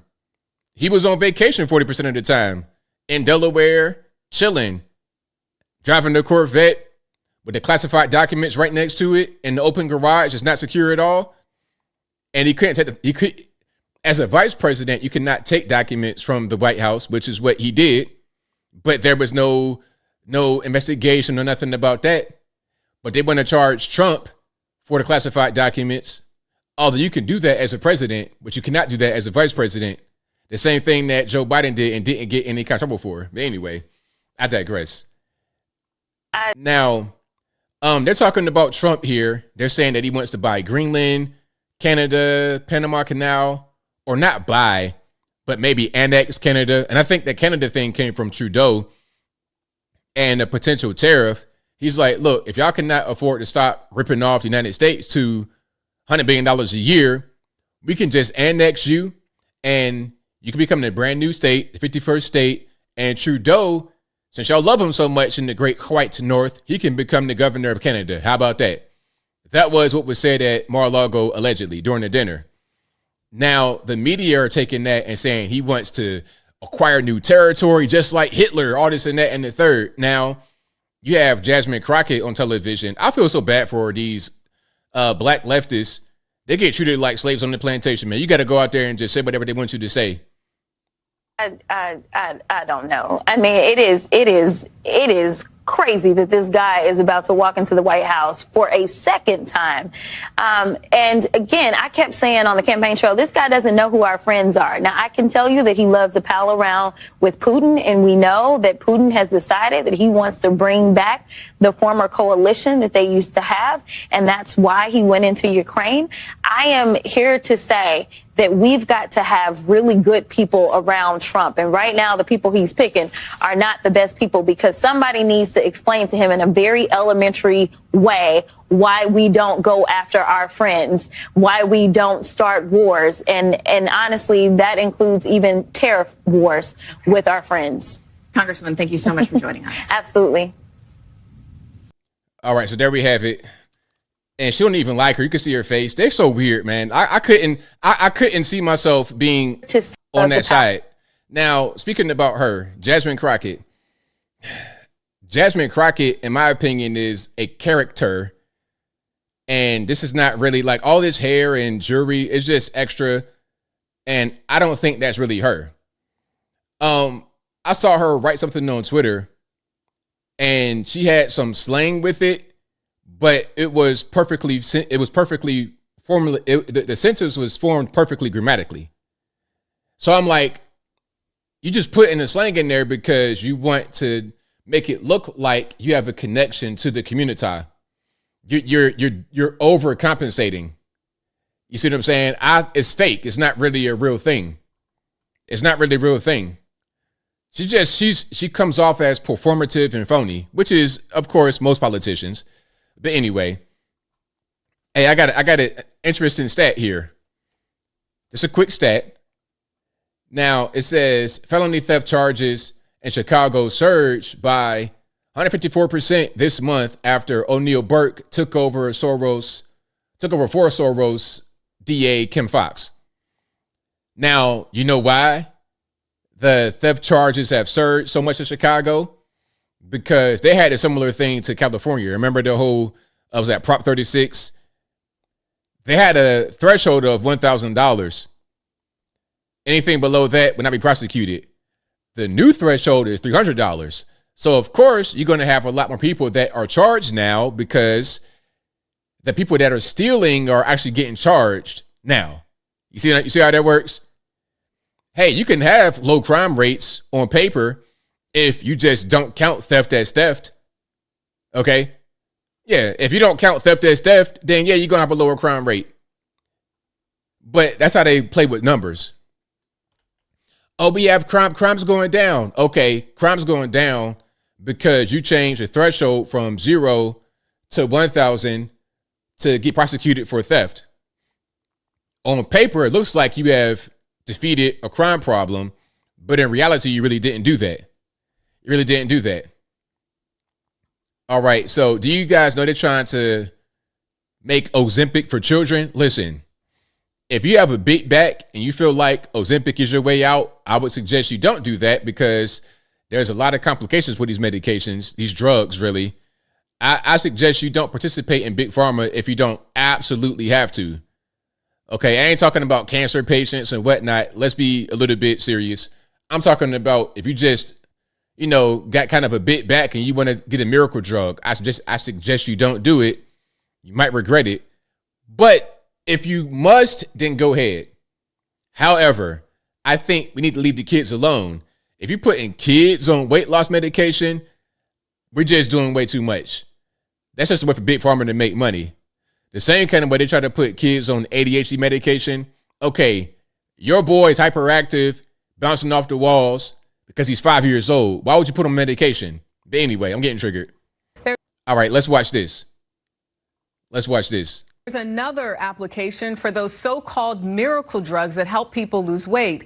Last week, the FDA approved Eli Lilly's Zepbound for treating sleep apnea in adults with obesity. Meanwhile, the market for GLP-1 drugs is making inroads among adolescents with obesity as a solution to a growing problem, with cases tripling over the last 30 years. The American Academy of Pediatrics now recommends the medications for some younger patients.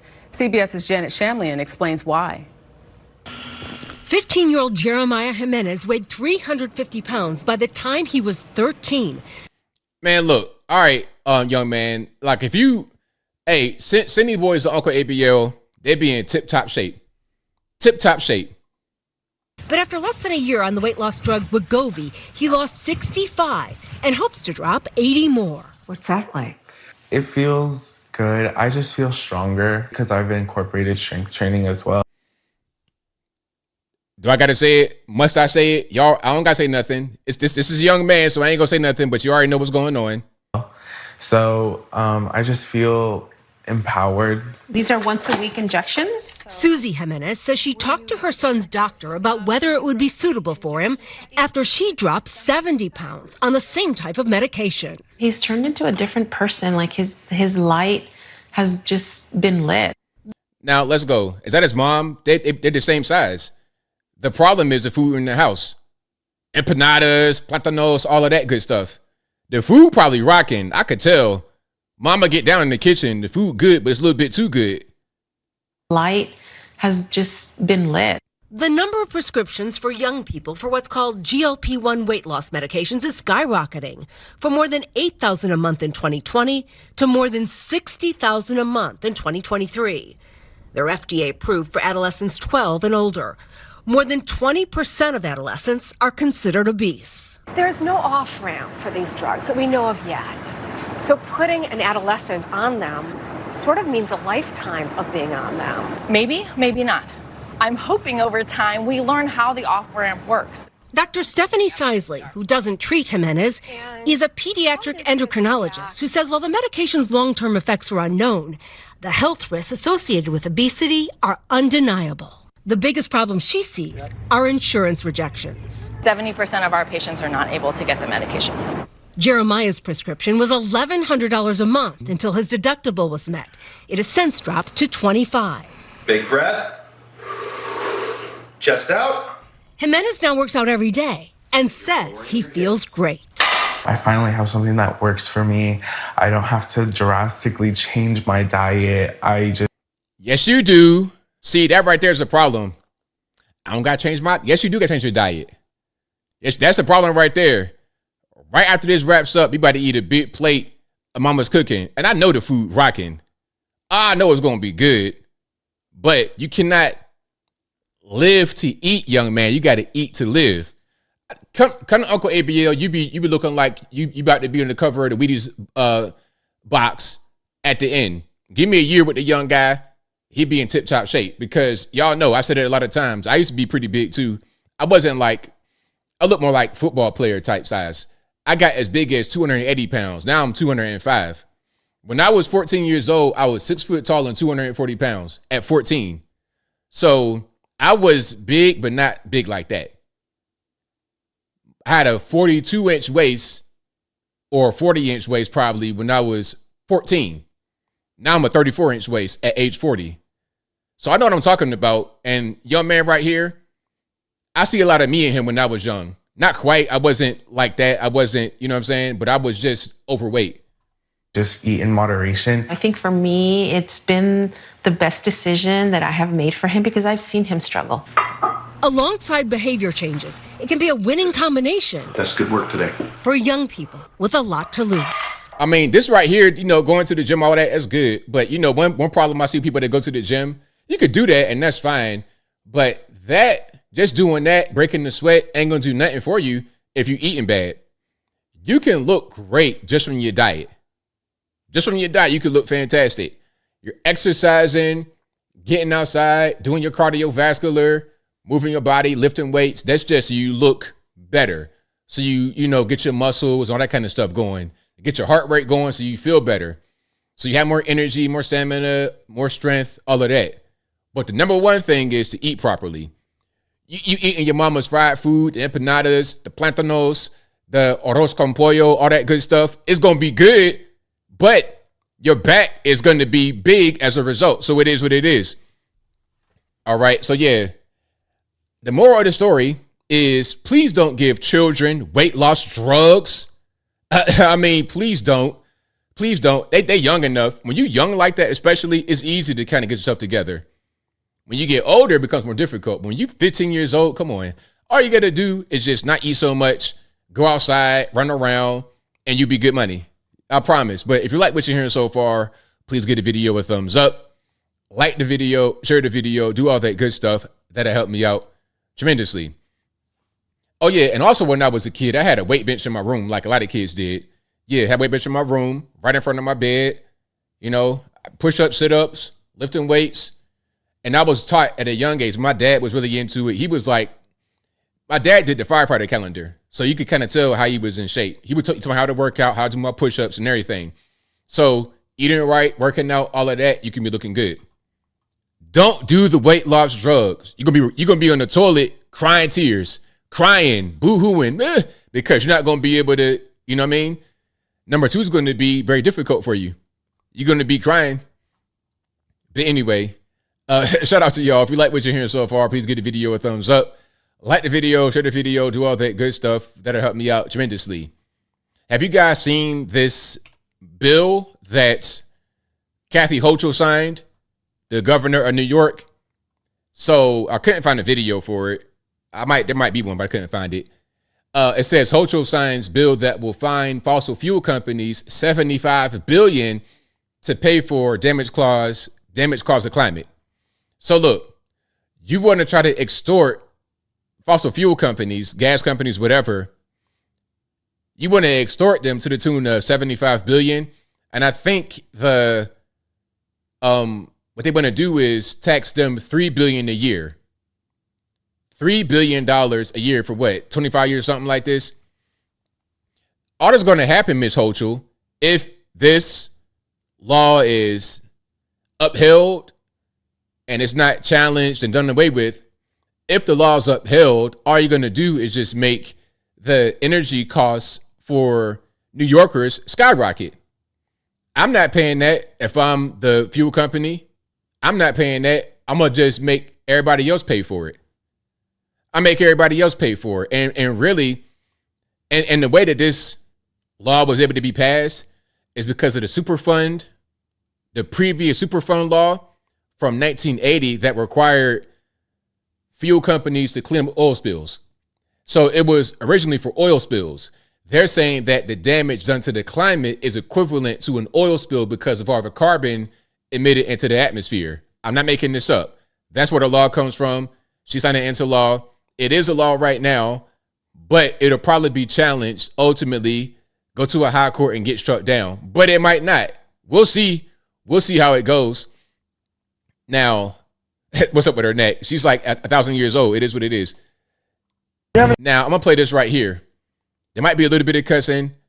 I'm going to try to censor it live how I always do. But this is about the windmills and just how much the so-called clean energy, green energy, just how much it costs to the environment. Let's watch. Do you have any idea how much diesel they have to burn to mix that much concrete or make that steel and haul this shit out there and put it together with a Hold on, let me start from the top because I kind of censored a little bit early and messed up. Do you have any idea how much diesel they have to burn to mix that much concrete or make that steel and haul this shit out there and put it together with a 450-foot crane? You want to guess how much oil it takes to lubricate that fucking thing or winterize it? And its 20-year lifespan, it won't offset the carbon footprint of making it. And don't get me started on solar panels and the lithium in your Tesla battery. And never mind the fact that if the whole world decided to go electric tomorrow, we don't have the transmission lines to get the electricity to the cities. It'd take 30 years if we started tomorrow. And unfortunately for your grandkids, we have a 120-year petroleum-based infrastructure. Our whole lives depend on it. And hell, it's in everything. That road we came in on, the wheels on every car ever made, including yours, it's in tennis rackets and lipstick and refrigerators and antihistamines, pretty much anything plastic. Your cell phone case, artificial heart valves, any kind of clothing that's not made with animal or plant fibers, soap, bucket lotion, garbage bags, fishing boats, you name it. Everything. So, I mean, there we have it. These windmills especially, like, I think they showed one that was broken. Maybe they did, maybe they didn't. But these windmills, when they break, I saw one windmill farm that's off it's like an offshore farm, I think Massachusetts. And these windmills are humongous, football fields. The blades are like the size of 2 football fields. One blade is like 2 football fields. They're humongous. But what happens when the blades break? One of the blades had broken and it was completely ugly. The whole thing didn't work. And sometimes the windmills don't generate any electricity because it ain't no wind. So they're just sitting there for no reason. Big, ugly. Look at how much it costs to produce them, how much fuel, like the steel, the fuel, everything. Like you said, and was it Billy Bob Thornton? Shout out to Billy Bob, if that was him. But it takes so much energy, power, manpower, resources to create these wind farms. The energy they produce does not offset the energy they went into producing it.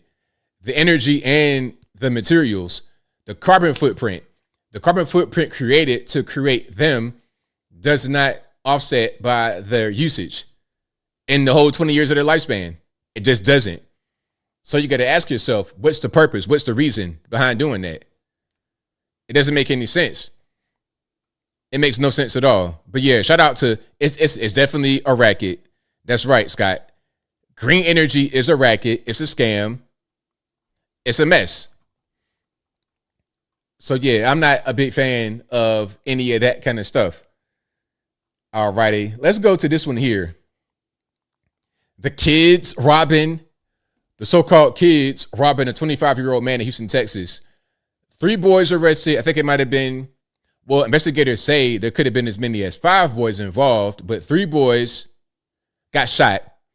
And I think 4 boys got arrested, but it might have been 5 boys total.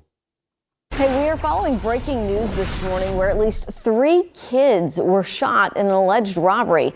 This happened on North Houston Roslyn Road near 249. That is in Northwest Harris County. We want to get out to TJ Parker live at that scene. TJ, when we say kids, what ages are we talking about? Tell us what happened.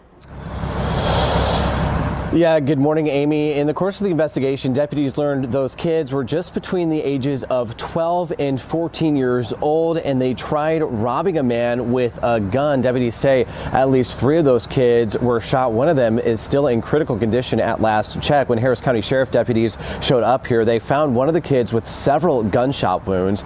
He was taken to a nearby trauma center in critical condition, as I just mentioned.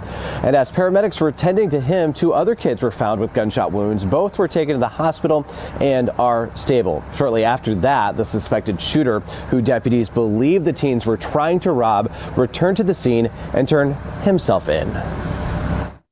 I heard some gunshots sound like they were basically at my front door. And of course, as you can see from behind me, they were down the way a little bit. To be frank and honest with you, I grabbed my gun, which is in a holster, and walked outside to see what was going on. It is believed The incident occurred due to an attempted aggravated robbery that involved the juveniles attempting to rob the adult male.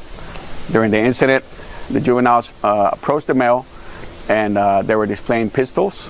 The adult male retrieved his own pistol and shot the juveniles. All right, and deputies tell us they have since detained that man and are questioning him. They say that man is cooperating with their investigation. They also have a fourth teen also detained, questioning him as well. Again, this is still very much an ongoing investigation. They're asking if you have any information on this to call the Harris County Sheriff's Office. We are live in Northwest Harris County this morning. I'm TJ Parker, KPRC 2 News. I mean, look, these kids out here, they've been doing stuff like this. Remember Tamir Rice? Remember that situation? Oh, he was a little boy, all this, that, and the third. Well, look, man, if you are used to these kind of areas, it'd be little kids with guns on you. Little boy be about. Listen, they interviewed the girlfriend of the guy that got robbed, and by the way, the guy was 25 years old. They interviewed the guy that got robbed. They interviewed his girlfriend, and she said that the boys looked so young, they thought it was a prank. Thought it might have been a TikTok video. What are y'all doing out here? But they were dead serious. Now, I don't know if they had real guns, fake guns. It don't matter. If I think your gun is real and you're trying to rob me, now it's, hey, I got to defend myself. The guy turned himself in, but it's Texas. I think he should be able to get away with that. Like, not get away with it, but not be charged because you defended yourself. So, yeah. Hey, shout out to the, hey, hold on. Shout out to the gentleman who was the attempted robbery victim for defending himself. Shout out to you. Hey, you should get the key to the city. Anybody who is attacked has the right to defend themselves. Hey, like I said, I don't start no drama. I'm the nicest guy in the world. You want this shirt right here on my back? There you go. Take it. I'm that kind of guy. But when the guns come out and my life is in danger, and I got a girl with me, man, see, now we got to go somewhere else. And everybody should be able to do that. Everyone should go by that principle of, hey, I'm minding my business. I'm not going to attack anybody. I'm not going to assault anybody. I'm not going to violate anybody's rights. But once my rights are violated and my safety is in danger, now we do something else to protect ourselves. That's just that simple. So, yeah, shout out to self-defense. Shout out to the guy for defending themselves. I don't care how young these kids. They could have been 8 years old. So what? Where's your mama and daddy at to keep you off of the street so you don't try to put a gun in my face? That's what I say. You should be over there playing basketball, football, playing video games on TikTok or something like this rather than putting the gun in my face on Christmas. They did that on Christmas night. Man, no way. So, yeah. FAFO, exactly, 1,000%. But if you like what you're hearing so far, please give the video a thumbs up. Like the video, share the video, do all that good stuff. That'll help me out tremendously. Oh, I got one more story. Manatee County, Florida. Y'all know where that is? This is a press conference about a local man who shot and deleted an illegal alien and broke into his home. I praise this husband for doing what he needed to do to protect his home and protect his family. And if you're going to be that brazen to come into my home, once again, you should expect that you're going to be shot. Last night at around 9 p.m., Sheriff's Office received a call of shots fired in the River Club area off of Hickory Hammock Circle. Deputies arrived on scene, were met by a homeowner who informed them that two masked men had tried to break into their home. He had shot one of them who was still currently inside the home when we arrived. The other suspect ran from the scene. What we have gathered up to this point is the victim, the homeowner, was alerted by his cameras that there was motion on the side of the house. He views the cameras and is able to see two masked men on the side of his home trying to make entry. He tells his wife that this is happening. It's happening now. Find a safe place. He retrieves his firearm, goes into a bedroom, an office, where he's immediately confronted with one of the suspects that's inside of this room. He fires at least 3 shots at the suspect, strikes the suspect. The other suspect, who is halfway through the window at the time, then retreats and is later located by canine and deputies about 4 blocks from the scene. The suspect that was shot later expired from his injuries about 7 a.m. this morning, and we are continuing to investigate not only the crime itself, but we're trying to validate the identity of both the suspects. What we do know, as we work with Border Patrol, what we believe is that the suspect that survived is of Chilean descent, came to California from Chile sometime a few months ago. I guess if you are from Chile, Border Patrol gives you a 90-day visa. That visa was supposed to expire in September. Suspect never returned back to Chile. Somehow made it to Tampa about six days ago, allegedly staying at a hotel somewhere in Tampa, and then decided, him and his partner decided that they were going to travel to the River Club area and commit this burglary. All right, there's more, but it's kind of a longer video. But yeah, you can see what's going on. You got illegal alien committing crimes. You're given a 90-day visa by Border Patrol, 90 days. You know that you come to the border, just walk up to the border and you're barefoot or whatever, wet shoes, coming through the border illegally, or you might get, the Border Patrol might apprehend you. Okay, you're from Chile, 90-day visa. You're not going to ever return. You're going to be there illegally. That's what you're going to be. And not only are you here illegally, you committing crimes as an illegal alien. So let's get to the border. Hey, I can't wait. Listen, hold on, let me come back.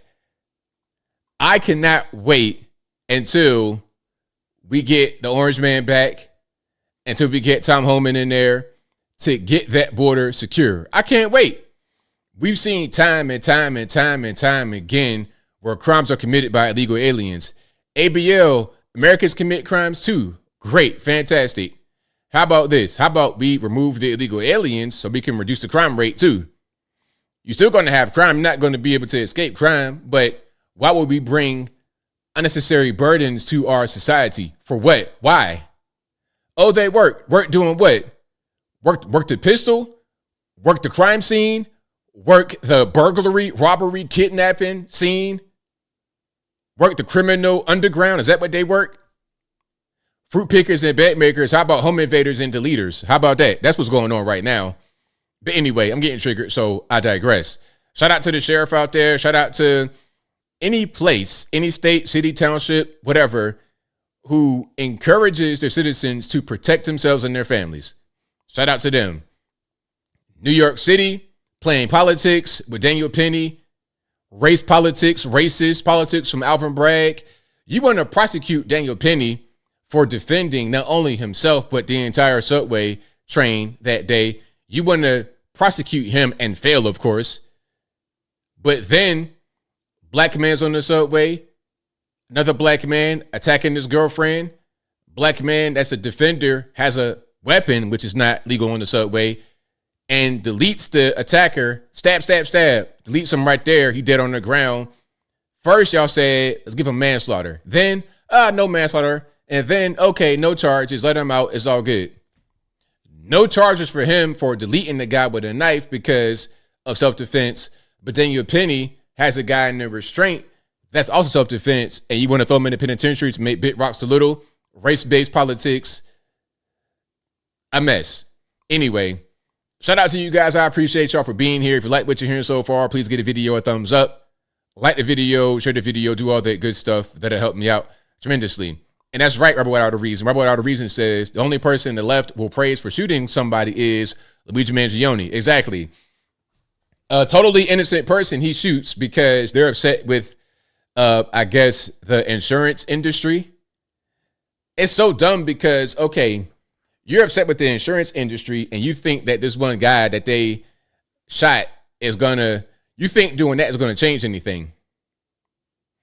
You know what? A lot of people, okay, you get people that's 800 pounds talking about insurance, having a problem with them. Well, maybe you shouldn't be relying upon the insurance company to take care of you. How about don't eat every empanada that's in front of your face? Okay? You don't have to eat every piece of food you ever see in your life. Back away from the table. That might be a good strategy. Back away from the table.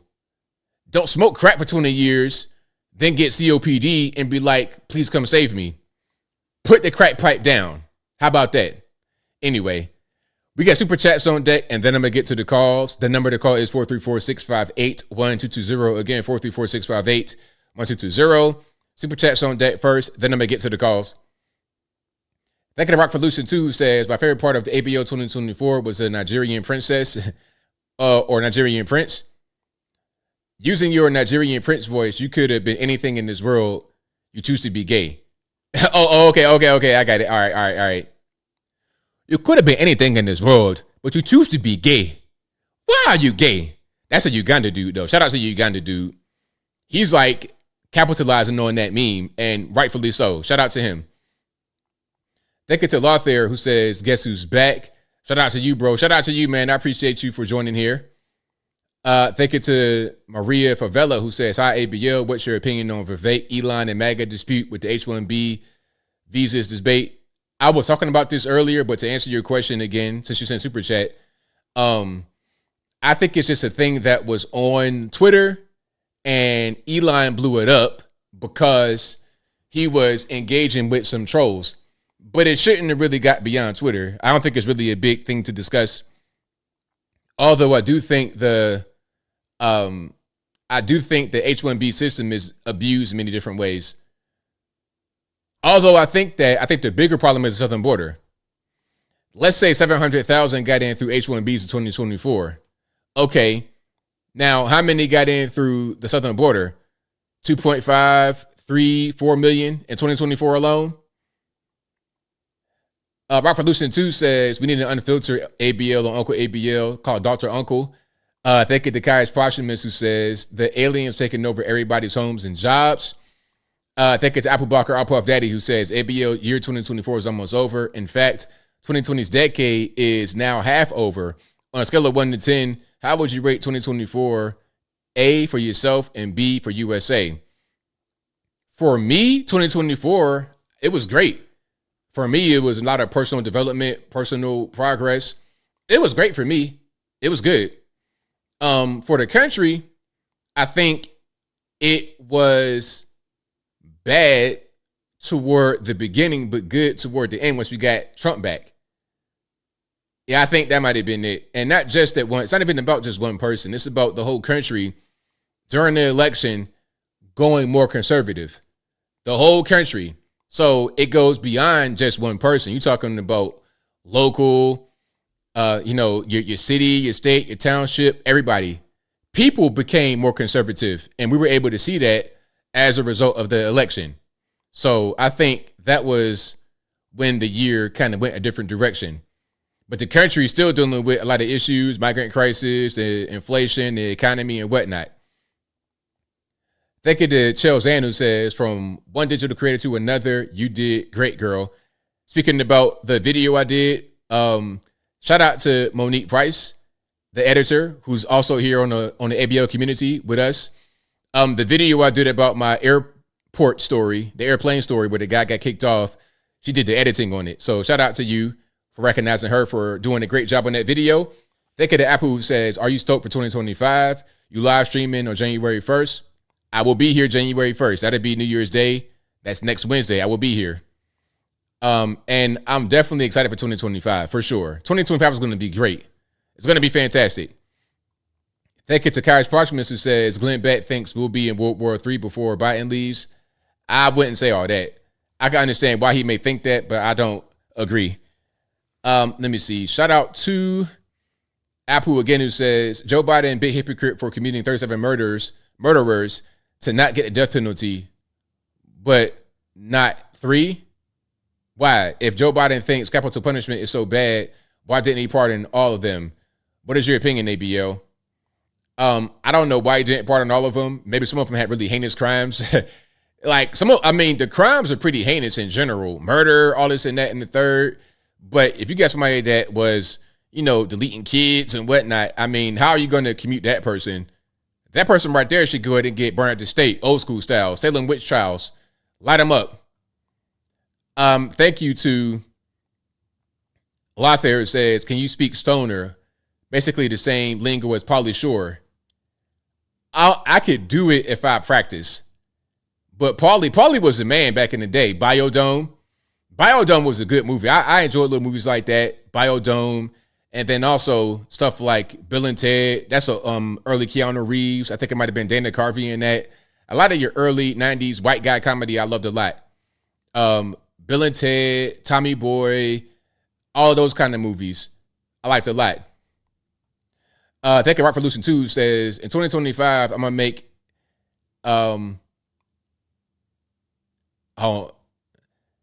I'm gonna make day ABL money. I'm gonna get the key to the car. Give me the keys to your car. Shout out to Revolution 2. Thank you to John Medeski, who says, I've never heard a black person defend people who illegally enter our country via coyotes, cartel, etc. like Ivan. He's not even a Sammy Sosa tone. Is he black for real? I've not seen him before, but I'm not surprised. Thank you to Apu again, who says, shout out to the young man who called in last week and is blind. I'm praying the good Lord will send some awesome friends your way who will help you. Apu again says, Biden claims he beaten Trump in 2024 vote. Thoughts? I think not. Thank you to Mac 1968 for the donation. I appreciate you, boss. Thank you to Sienna, who says H-1B is just another form of human trafficking. Oh, there we go. Because one thing about H-1Bs, they have these staffing agencies in India. That's a whole big thing. Thank you to Dr. Shiva Ayyadurai for talking about, I heard you, Dr. Shiva. If you listen, I heard you in your space talking about how the brokers in India use H-1Bs to basically have slavery, pseudo-slavery. So here's what, or indentured servitude. So here's what they do with that. What they do, it'd be a big staffing agency in India, and they will be able to get H-1Bs from the USA.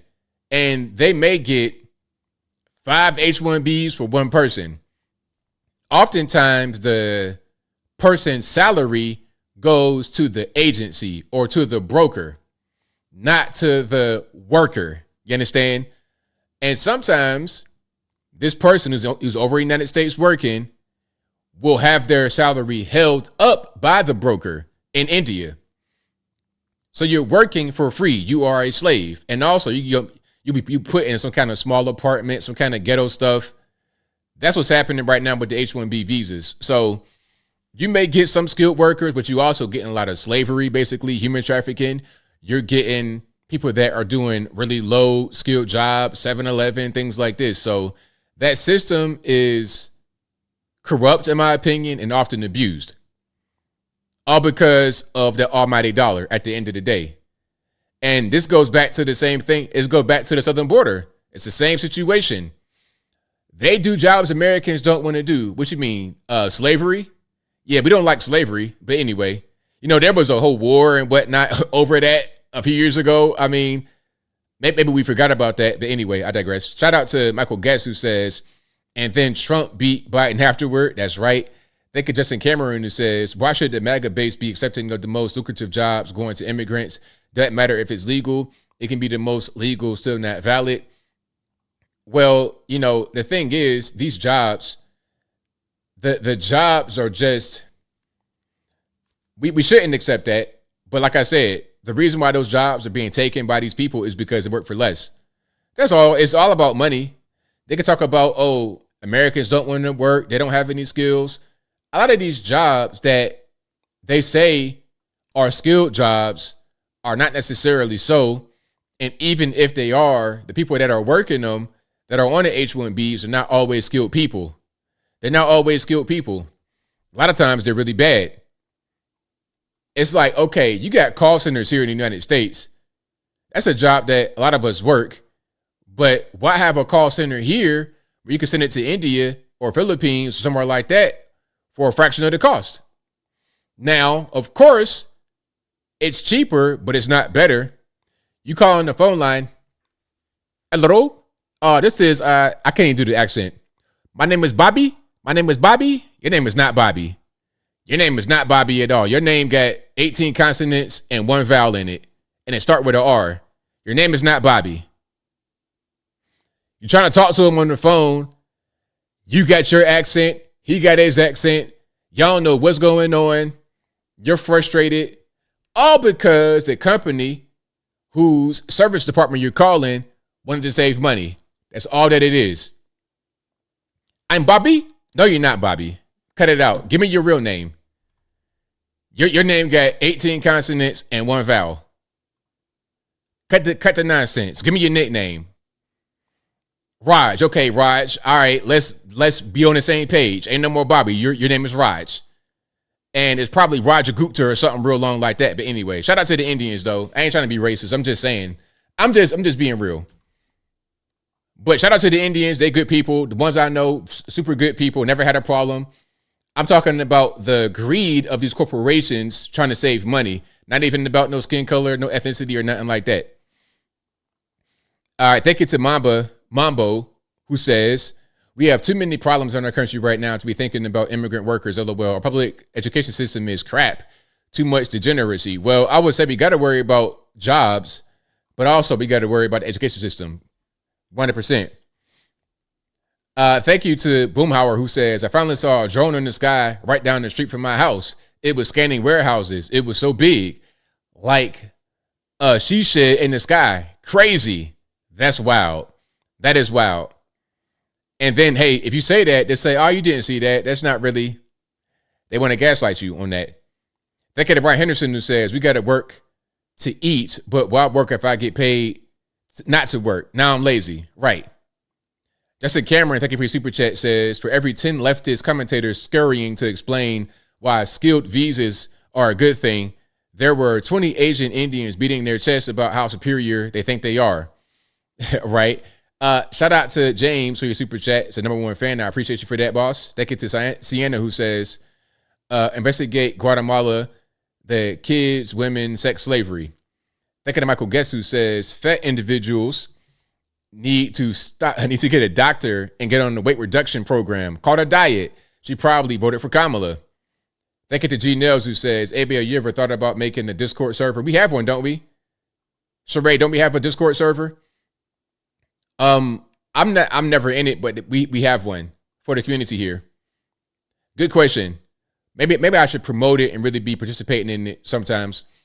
Thank you to Kai's Proximus, who says they need to be in the Young Marines and Sea Cadets. Thank you to Brian Henderson, who says I need a good aim with my pew pew. Shout out to Blessed, who says it's not chilly where he went. Play stupid games, win stupid prizes. Brian Henderson says, I won't be playing the Robert's Law in order. Yes. Thank you to Denzel Early, who says, hello from Detroit. Don't vote for Mike Duggan. Thank you to Lothair, who says, what do you think about having a different channel that does true crime and paranormal and ghost stories? What do you think? That's not really what I'm into. Personally, I don't know a lot about that. I only talk about things that I know about. The Uncle ABL channel, that's about life and things like this that I know about just from living and being old, but I don't know a lot about those things. I could do true crime if I was to just read and have that true crime voice. I could do that, like a narration video. I could do something like that. That wouldn't be something I'm against, but I don't know a lot about it. Thank you to All Natural, who says, what happened to Kim Klacik from Baltimore? She's still around. She ran again recently. Yeah, she's good people. Kim is good people. Shout out to Kim Klacik from Baltimore, Maryland. Thank you to David Carr, who says, Elon has got to go. He is a left coast transhumanist liberal who used Trump to make him richer. We can have an O1 visa discussion, but H1Bs are a scam. Hey, everybody has their opinion. I understand where you're coming from, 100%. I do. I like Elon, but I don't think Elon is a perfect person, of course. He's flawed like everybody else is. I don't think anybody should just see Elon and say, okay, he can't do no wrong, because that's just silly, because all human beings can do wrong. Alrighty. But Let's get to the calls. The number to call is 434-658-1220. Again, 434-658-1220. Do not be afraid to call. It's all good. Let's get it rocking and rolling. And there's also an email for Skype if you want to be right here on the bottom left-hand corner of the screen. All righty. Yeah, I know Kim used to be, in the club, but, I done seen so much over the past few years. That right there is nothing in the political world. I promise. The things I've seen, it'll make your head spin. All right, let's go get the sound together. We got the sound. Let's go. 252. You're on the line. Who am I speaking to? 252. Hello. Going once. Hey, ABL, man. What's going on? It's all good, man. What's happening? Can you hear me, boss? Not much. I got a question for you, man. All right. What is the legitimate reason for a 2.5 month waiting period between election day and inauguration day in this day and age? I don't know the exact reason why they do that. I guess it's because I don't know. Maybe it's because of some legal things. You got if you're in, go ahead. Because I know back in 1800s, early 1900s, you had to travel from like California, Oregon, Washington, all the way to Washington, D.C. And those trips could take a month and a half. But nowadays, I don't think that would be a problem. I see what you mean, but I don't think they really want to change that.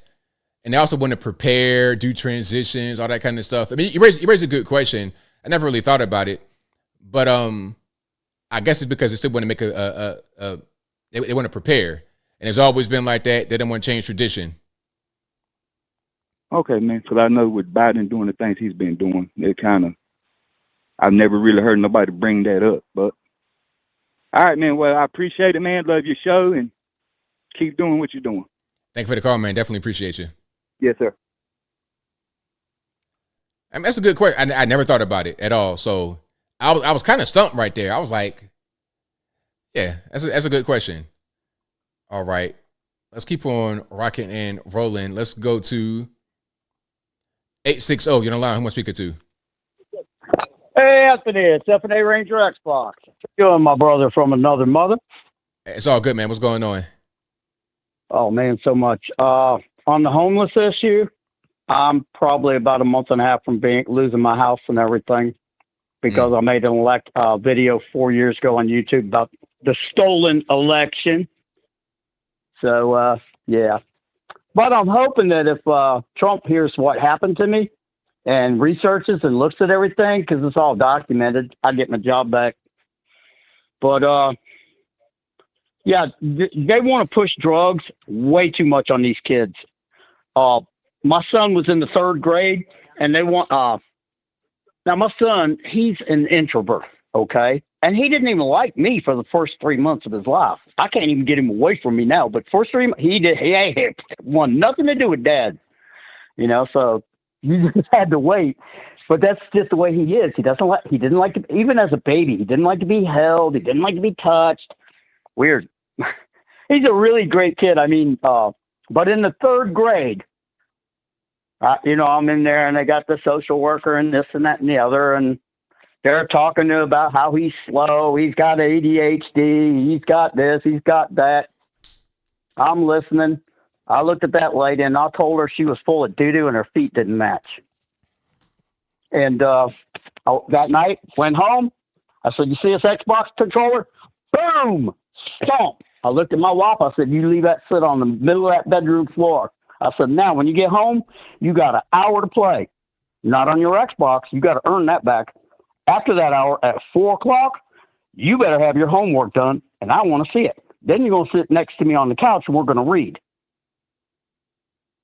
And now he's in the 7th grade, straight A student, and last year at 6th grade graduation, I took a picture of this. His teacher wrote, Jacob is a joy to have in class. And both my kids are getting almost straight A's, you know, and I don't have any problems with them. I don't have to discipline. I just talk to them, and they go, "Okay, Dad," because they know I never lie to them. I never lie to my kids. I don't tell them no white lies. Am I going to get a shot? Yeah, but I don't like it either, and I have to be there too. And it hurts me to see you get hurt, and I'm not allowed to hurt the doctor. So you got to get that shot, okay? Okay, Dad. You know, it's how you do it. But my son got out of that being introvert, and he's got friends now. And I'm really, it's like Brandon Tatum. I saw a picture of his family for Christmas. I was like, and I had to write a positive comment. A father always wants to see his son stand taller. His son's big. He's bigger than B. Tatum. But yeah, my son's going to be taller than me too, and that's okay. He's a great kid. But getting back to this whole Ukraine Russian thing, there was another man in New York City on the subway set on fire just today or yesterday. Did you hear about that? I did, yes. Now, do you remember 4 years ago when I called in and I said, these people do not know who these people are that they're bringing in? These aren't your regular Mexicans and South America. These are the Mayans. These are not the Aztecs, Toltecs. These are, you've got to know. The move, Mel Gibson's Apocalypto, that's these people. These are the ones you don't mess with. They cut your heart out while you're alive and hold it up to the sun god. You know, the climate change god. But, that Kathy Hochul thing, that's just another scam. Another scam. You know what happens when crude oil meets water? This is required information for an aircraft mechanic. Do you know what happens when crude oil meets water? Now, tell me. There is microbial growth that is in suspended animation for millions of years in that oil. The minute it comes in contact with water, between the oil-water interface, it comes to life. It gets its oxygen and water from the water, and it eats the hydrocarbons of the oil. So, left alone, that crude oil will clean up itself. Now, am I saying go around spilling no oil? No, because it is a hazard to ducks, fish, and everything else. But I'm saying Mother Nature always provides a way. The earth makes oil.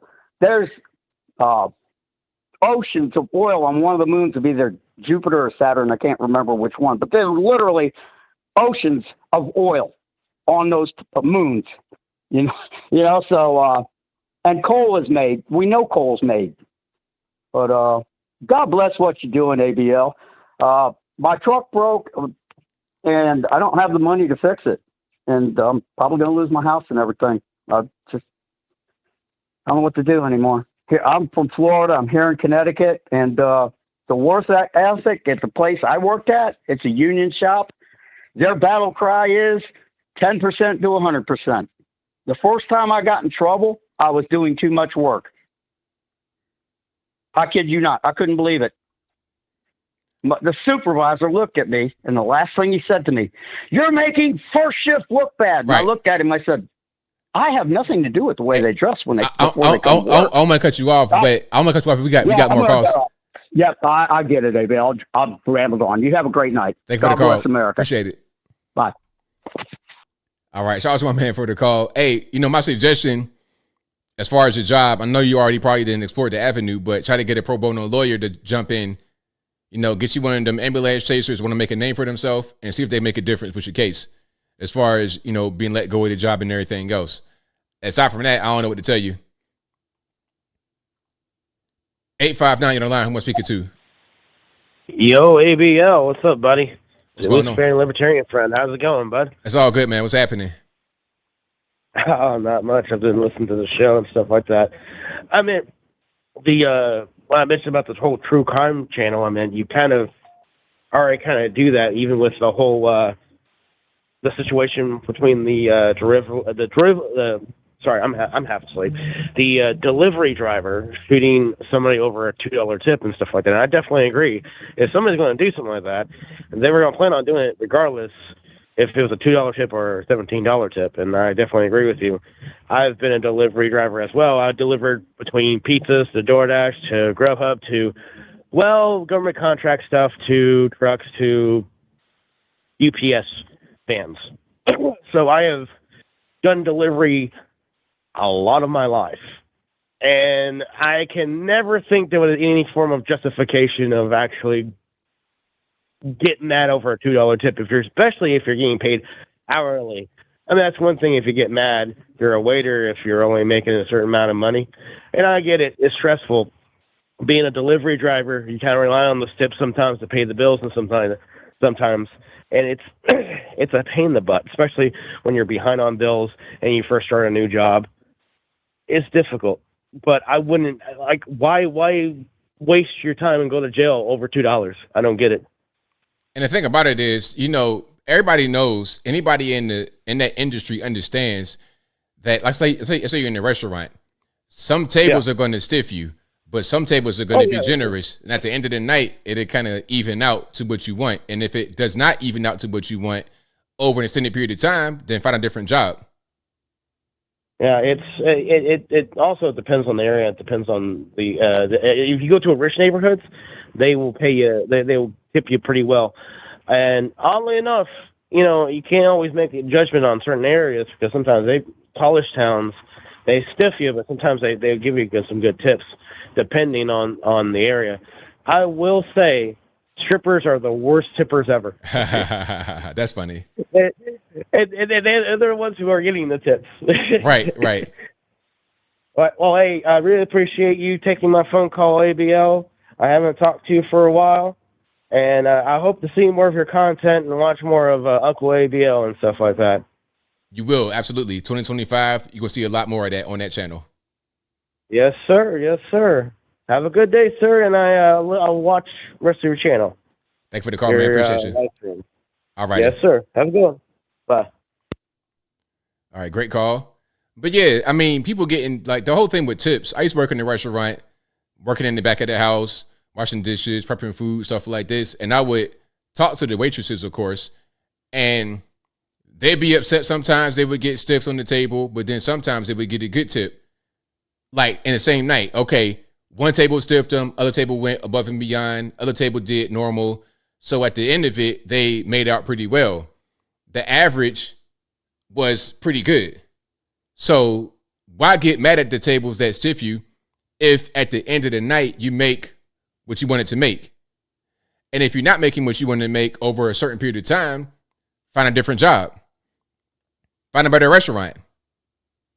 Simple. 718 or 781, you're the line. Who am I speaking to? Oh, hello, Anthony, Brian, Logan. This is Bobby from Boston. No, I'm just playing. It's Peter from Boston. How you doing? Great accent, but I'm good, man. How about yourself? I'm doing good, man. I wanted to talk to you about the DoorDash thing. So the other night, well, not the other night, a couple weeks ago, I was enjoying some of the devil's lettuce, and I got the munchies. And I thought to myself, you know what? My local pizza joint's closed. It's kind of late. I'm going to go for a pizza. And my sister does the DoorDash thing all the time. So why don't I try to be cool like the hip kids and try this newfangled thing? So I downloaded the app, and I signed up for it. And I tried to order a pizza. And it was like a $10 or $12 pizza from Domino's, because Domino's doesn't deliver anymore because they just outsource it all to these.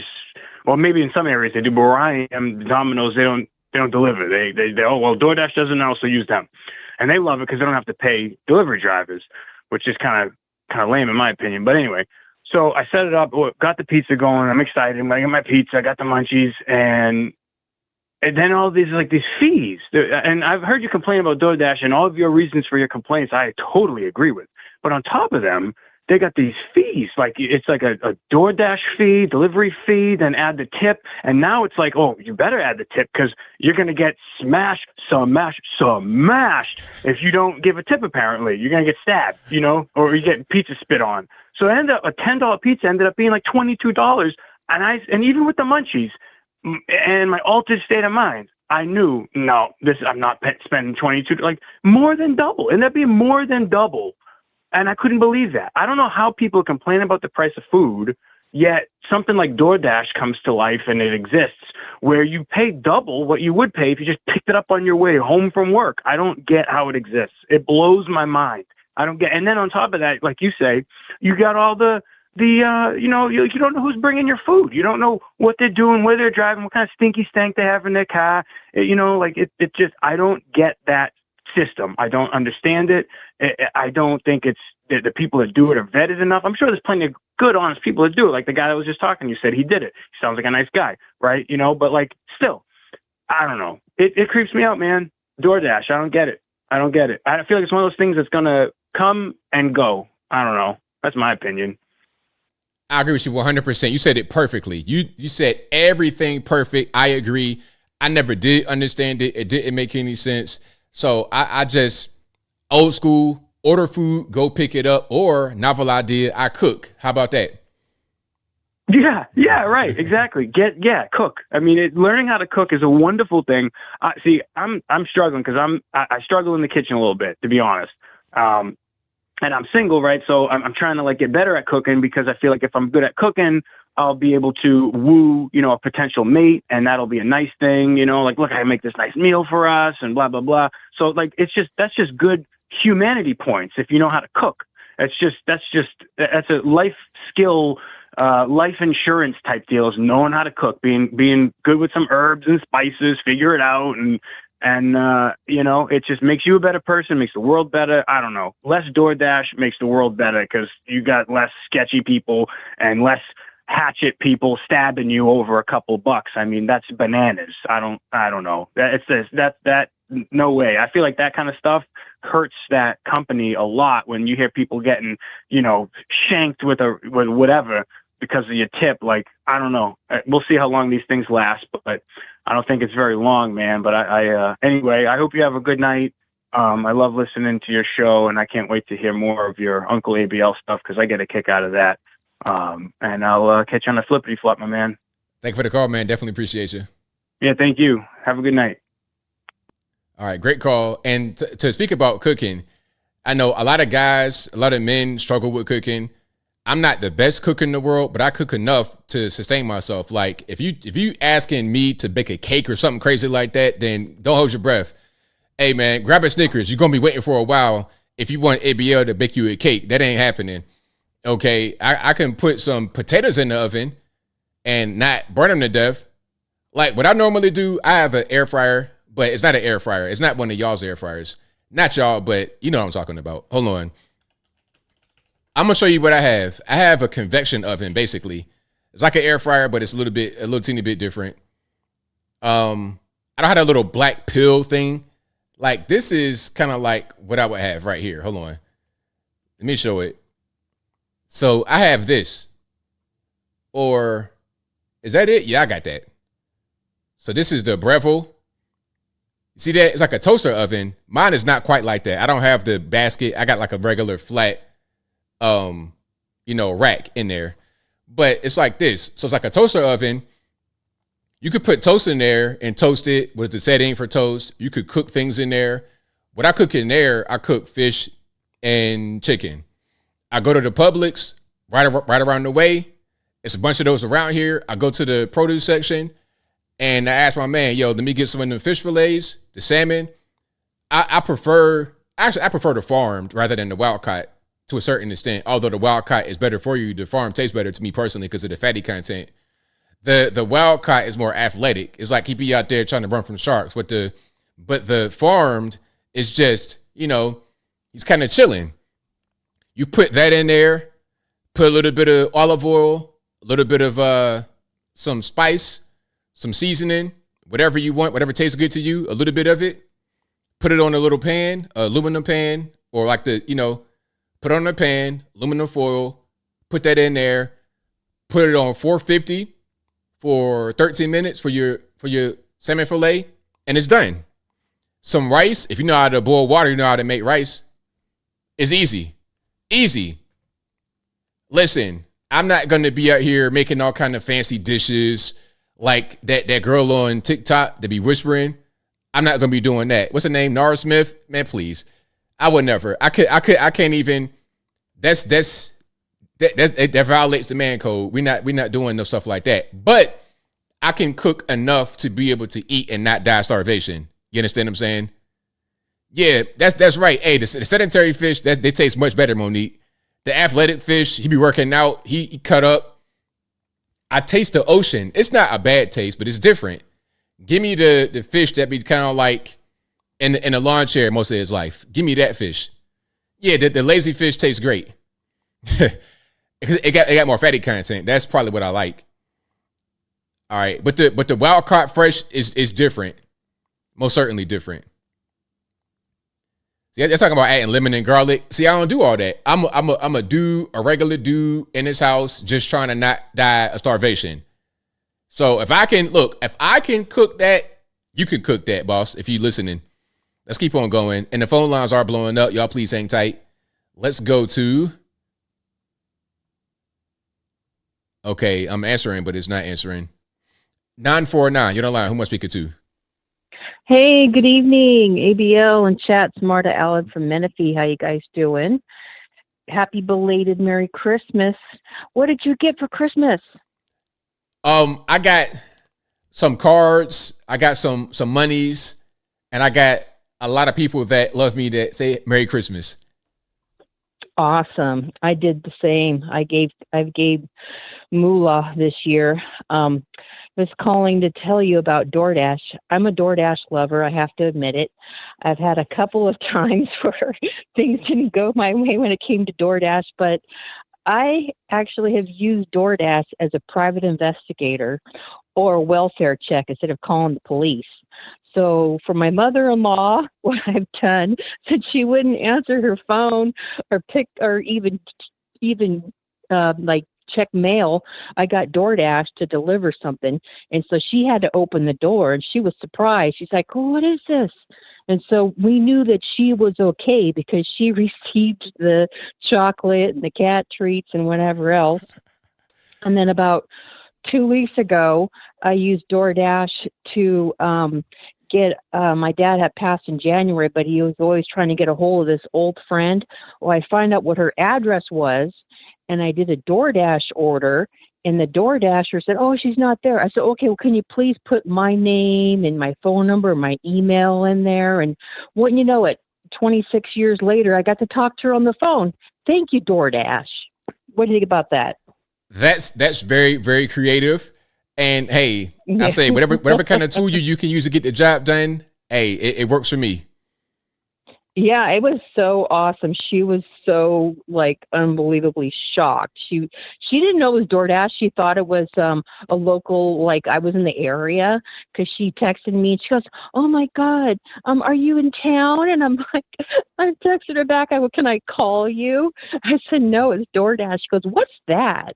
Because she's not tech savvy at all, and she doesn't even have social media or nothing. So she was totally shocked. So I blew her mind. She was so pleased, and I'm thinking, oh my God, I wish I would have thought about this when my dad was alive. The idea of, using DoorDash to give somebody your phone number and email and everything else like that. But I just wanted to call and tell you that there are, different ways of using different services, not just for food. So anyways, happy New Year almost, and we'll see you on the show this coming Saturday.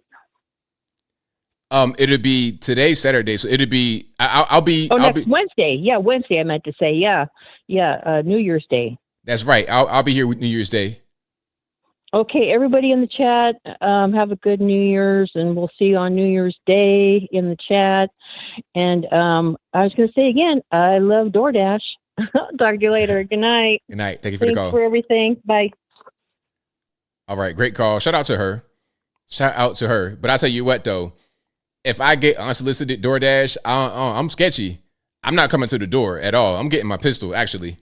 Like I told y'all before, in some places it makes sense, it works. But for me, I was, like I told y'all earlier, I was outside of my house the other day, and I see Gangnam Style come through in the car looking all. I can't see their door. I can't see their number on their door. All that jazz. Looking. I'm like, sir, are you okay? But I was able to realize that he was a dasher and not just,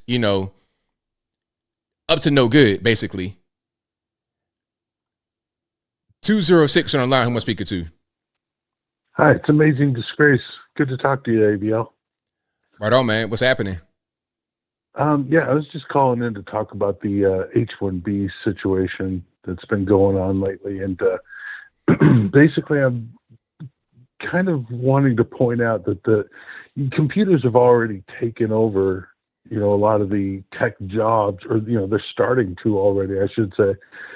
Programming and coding has been something that has been regularly talked about as, AI is capable of doing in place of a human. And then, for the fact that they want to bring in H-1B migrants, I guess, or H-1B visa recipients, and because they're supposedly good at math, well, computers do that too. So, once again, I guess we're looking at AI basically being capable of, doing everything that we're looking to import more workers for. And, maybe they just want cheap, warm bodies basically there, running the processes basically, but the computers are doing everything essentially already.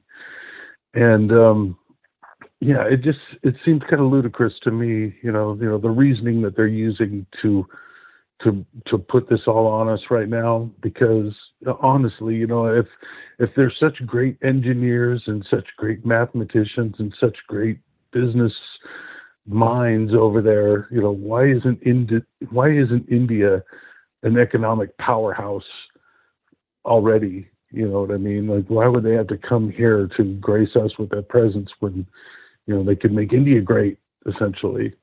But that's pretty much it. I didn't have much more aside from that rant that I just spat out there. But wanted to get that off my chest. Thank you for the call, man. Definitely appreciate you. All right, thanks. All right, shout out to the caller. Yeah, I see where you're coming from, but it's really just, like I said, the bottom line: money.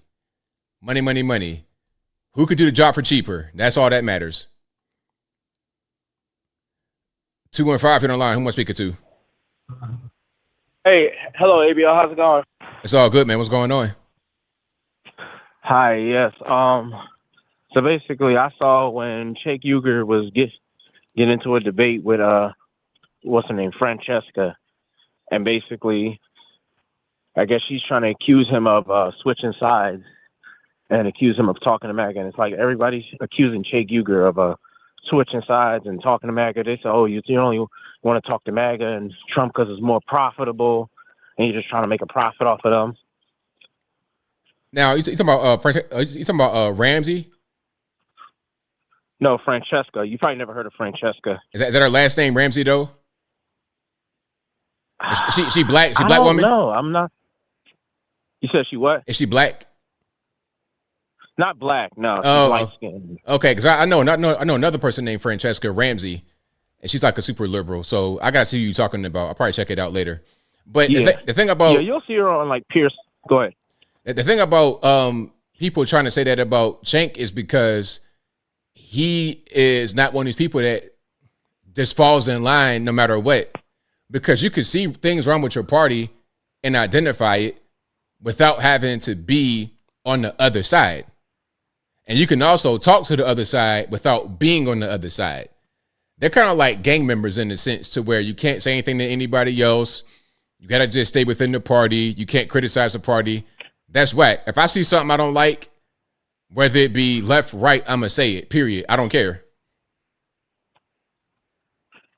Oh, yeah.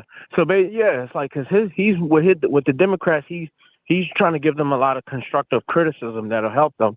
And they're just like, telling him, go to hell, you're a MAGA extremist and all that. And he's like, no, it's just, you guys got, because he brought it up to Francesca in a debate. He said, listen, we got destroyed in this election. We got Democrats got completely destroyed. Like, you guys lost all the swing states. And it's like, they still want to be this, oh, you're agreeing with the MAGA supporters, the MAGA extremists. It's like, no, you guys got destroyed in the election. Like, and he's just trying to constantly point out they're just accusing him on the same thing. So it's like, So basically, I feel like with Anna Kasperi and Chake, they're just pretty much just staying center. I mean, the thing about I've been on YouTube for a long time, and I remember Young Turks from way back in the day. Truthfully, they have not changed. They're the same. The left has changed. When I first came on YouTube back in 2015, all this transgender, all this kind of crazy stuff was not really a thing. So all these things have been introduced in the past, maybe about 4 or 5, like since pandemic time, and now you put it at the feet of Cenk Uygur and Anna and say, hey, accept this. And if you don't accept it, then you're not really a real leftist. It's weird. So, and pretty much they're just sticking to their principles, and they're like, okay, well then so be it. Let us not be leftists. Then we may not like the right or be right wingers or agree with the right all the time, but they feel like they can talk to them more than they could do their own party, because their own party is just, they're going too far left, like you said last time I called.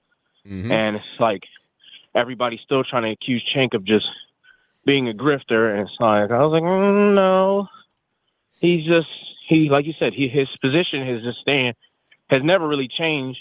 Because I remember the videos, he used to criticize MAGA a lot and Trump, and he used to be against them. And I used to always think he was like a far leftist, but then when I saw him criticize the left a lot, especially after this election, I was like, oh wow, I was actually surprised. He said, you guys got stomped out this election. You screwed up. I was like, wow.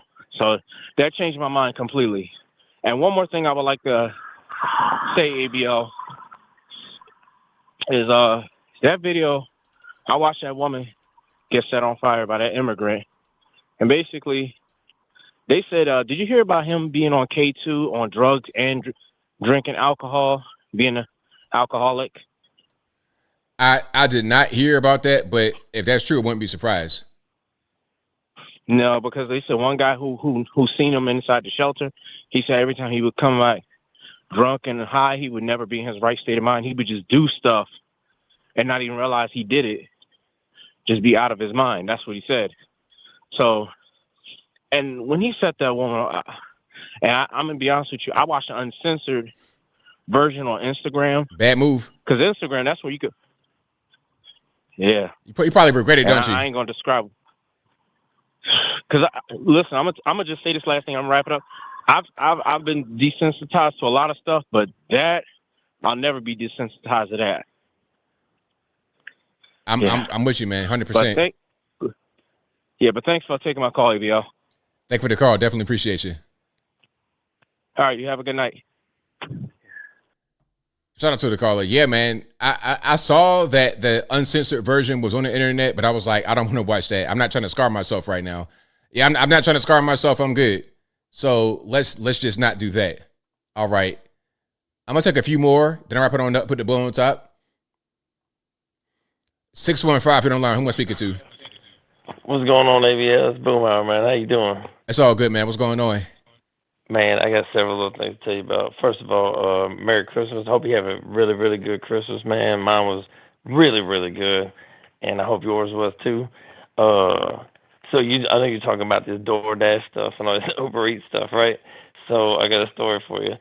So I had a bad day at work one day, and I come home, and I'm just going to throw it out there, man. I keep a Glock by my front door, and I'm coming in, I'm taking my jacket off. I see this dude pulls up in front of my house in this little Chevy, like 1500, right, little Silverado, beat down Silverado, pulls right up, looks at me through the window, dead in my eyes. This dude's got scabs on his face. He looks crazy. He looks like he straight up invented meth, like he'd been eating it all day. He looks at me right in my eyes, and I'm like, hey, who's this dude? And he gets out of the truck, and he's just looking at me like he's on one, like he's just coming to... I don't know. He looked aggressive in his face, man. He's coming up on my front porch, man. Dude, I put my hand on that gun. I'm like, dude, man, I don't even know who this dude is. Who's this guy? Who's this guy coming up on me? The dude comes up on me, and it's an Uber. It was a DoorDash guy. And Mrs. Boomhauer had ordered liquor from the liquor store, and they send it to the house now. But the thing is these people come to your house, and they have to scan your ID, and They will walk inside the foyer of your house if you let them do that. Otherwise, they stand on the front porch. But this dude was coming up on me aggressively, man, and that dude almost got shot, dude. I was like, who is this dude? Look crazy. And I'm just being honest, man. From this day forward, I'm wondering when I'm gonna see that dude again. Because like you said, it's like he's scanning my house. He sees what I have. We open up the front door. She come up behind me like, no, order liquor, order some vodka or something. I think she ordered some wine or something. But this crackhead dude is just, and he came here twice, and he looked crazy both times. So he already sees what I have and everything, man. But hey, like I just said, I'm gonna go and throw it out there. You already know I got the Glock at the front door. If you want it, come get it. Pop, pop, pop, pop. That's how it's gonna be. So hey, man, I hate for you to get just waxed out over a bottle of wine, homeboy. But he looked crazy.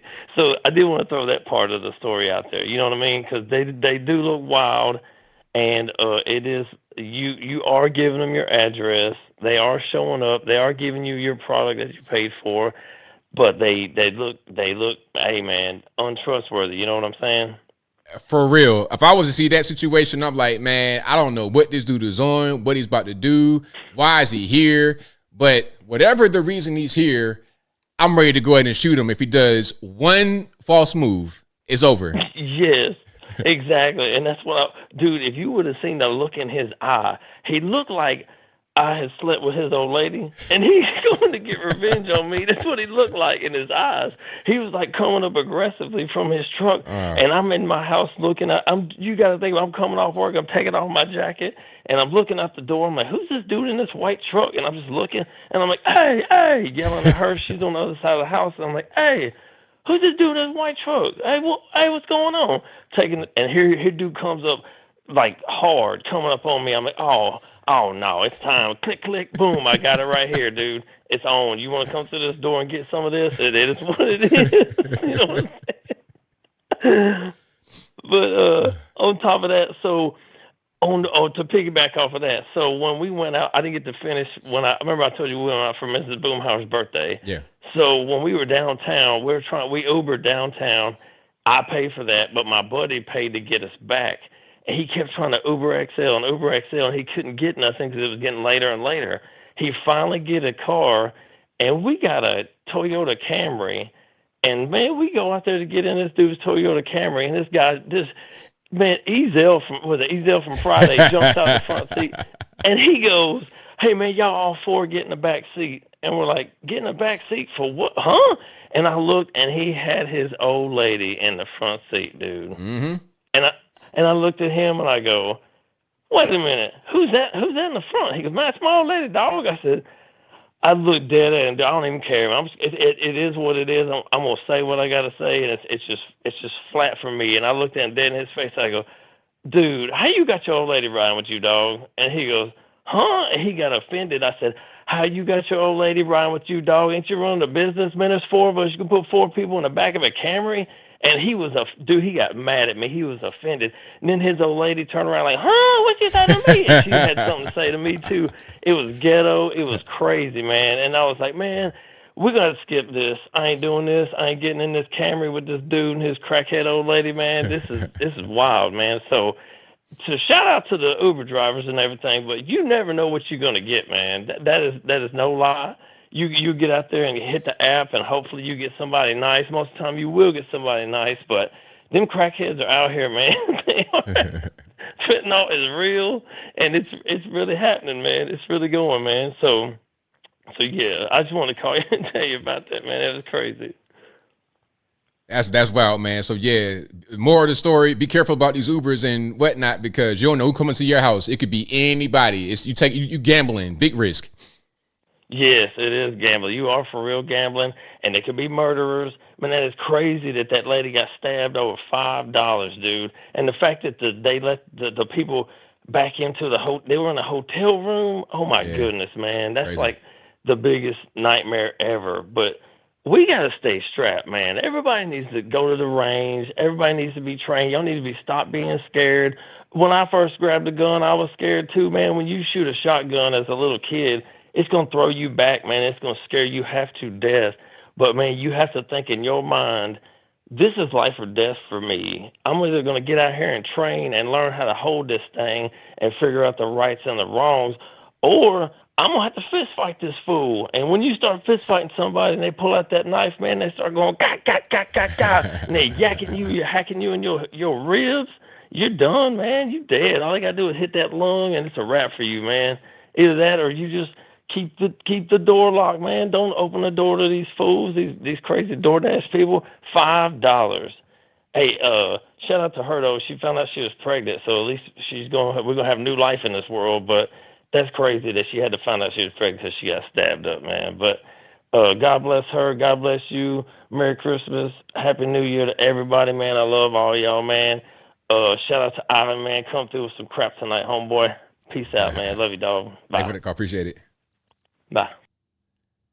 All right, great call. Shout out to Boomhauer. Yeah, man, you never know who coming to your house. It could be anybody. You on line, who wants to pick a 2207? Hey, ABL, man. It's Surge, dude. All righty, what's happening? Hey, 7,000 feet, man. I'm higher than everybody else, as usual. So, yeah, man. Hey, I was just calling to say I caught some flack the last time talking about the boss, but I wasn't doing it to drop names and stuff. It was just because I said it in the chat. You know what I mean?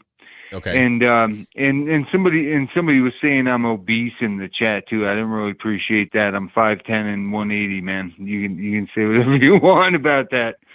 So but anyways, man, what do you think? Do you think Trump is gonna declare Antifa a domestic terrorist organization? What's your take on that? I'm really interested. I don't really know because I'm not really sure what the qualifications are to be considered a domestic terrorist group. I mean, from what I've seen, in my opinion, that's what they should be, but I don't know what the specific qualifications are for that status. Right, man. Well, you'd figure they would be, you know. I know I brought this up before with you, but you know, it's just, and the other thing I wanted to say, and I know everybody's saying, oh, he's in Colorado, he's high as hell, blah, blah, blah, blah, blah, like you always do. But I want to say, man, Colorado isn't Denver and Boulder. And anybody that knows this state knows that, man. And like, I live in the most conservative county in Colorado, and we don't even sell weed here because it's by the county in this state. Okay? So like I live here for a reason and I love it, okay? And so just all I want to say is like basically tonight is don't knock Colorado for the whole, you know what I mean? There's a lot of good people here, man. You know, a lot of good ranchers, cowboys, you know. There's good people here, man. So that's all I wanted to say, and everybody have a good night, man, and rip on me all you want as always. I love you all. Thanks for the call, man. Definitely appreciate you. All righty. Shout out to the caller. Let's go. 504 the line. Who's speaking to? Hey, ABL. It's Alien Spaceship. All righty, man. What's going on? All right. So I want to say before I begin, there is a very severe weather where I am right now. And now before you answered at some point, there was some emergency alert that came, but I just swiped up and it stopped. So getting all that cleared up. So basically, glad that you had a good Merry Christmas. And also, I saw part of the stream you did. It was a very nice thumbnail you had. Well, I'm glad you liked that, man. I thought a little bit about it. I was like, okay, let's do a little bit of festive thumbnail. So glad you appreciated it. Yeah, and that on Christmas, I was watching The Grinch, the first version, and the one with Jim Carrey was very funny. Oh yeah, definitely. Some of those old school movies, 90s comedy, Jim Carrey, really, really funny. Yeah. Also, I saw the Tim Allen Santa. Okay, I don't remember that one, but I'm sure that was pretty good too. Yeah, it was something I saw when I was a kid, and yeah. So basically, yeah, mine went well, and I enjoyed it. And also, I think basically it's good for people to be in good health, and I do agree about the food, and like. My mom gave me a very good diet growing up, and I was always, in good shape and everything like that. And I think a lot of people, in my opinion, they may not have the right diet because like you're showing that video before, I do agree with you that the food does play a big role in it. That's the key. That's the key thing. I mean, you can't get to be 300 pounds without your diet being a certain way. It's impossible. They say, oh, it's genetic. That's not. It's not really a thing. Obesity does not exist in these third world countries because they don't have the food to be able to get to that size. Right. And yeah, because over in India and those other countries, everybody is very slim. And I think it'll be very interesting to see what RFK does. Yeah, I'm looking forward to it for sure. I think it's going to start banning the food dyes immediately. That'd be a good start. Yes. Also, something interesting is that remember a Gam I was talking to over in his stream. He was talking about the French fries at McDonald's was different, and someone else in the chat mentioned it before that perhaps that might be brought back at some point. Well, yeah, it might be. Yeah, and I was born the 1 year before the 90s ended, so I never got to try the original McDonald's fries. Yeah, I can't even really remember. I mean, McDonald's fries are still pretty good right now, but the original ones before, maybe any kind of change, I don't really remember. Okay, yeah, and I like the McDonald's fries too. And yeah, so basically, I think that the media is attacking Elon because of the influence of that X Twitter has. They seem to go after their opponents indiscreetly, and they act real cliche and easy to debunk because, say like Kamala will say that, how dare you say Merry Christmas? Then she's all like Merry Christmas. It's just they just flip flop like a switch. Whatever goes with the project, what they're trying to do. They pretty much tell you anything. They'll say whatever is expedient for their moment. Yeah, the word I was looking for was agenda. Their agenda. Yeah. Yeah. So, and basically, I think that it's good that people have free speech on the internet and they could talk about and expose what's going on. And I think that the mainstream media is very jealous and they can't comprehend with all the money and all the effort they put into their nonsense. It's all falling apart because the internet is so advanced and it was so underestimated. It completely wiped them out.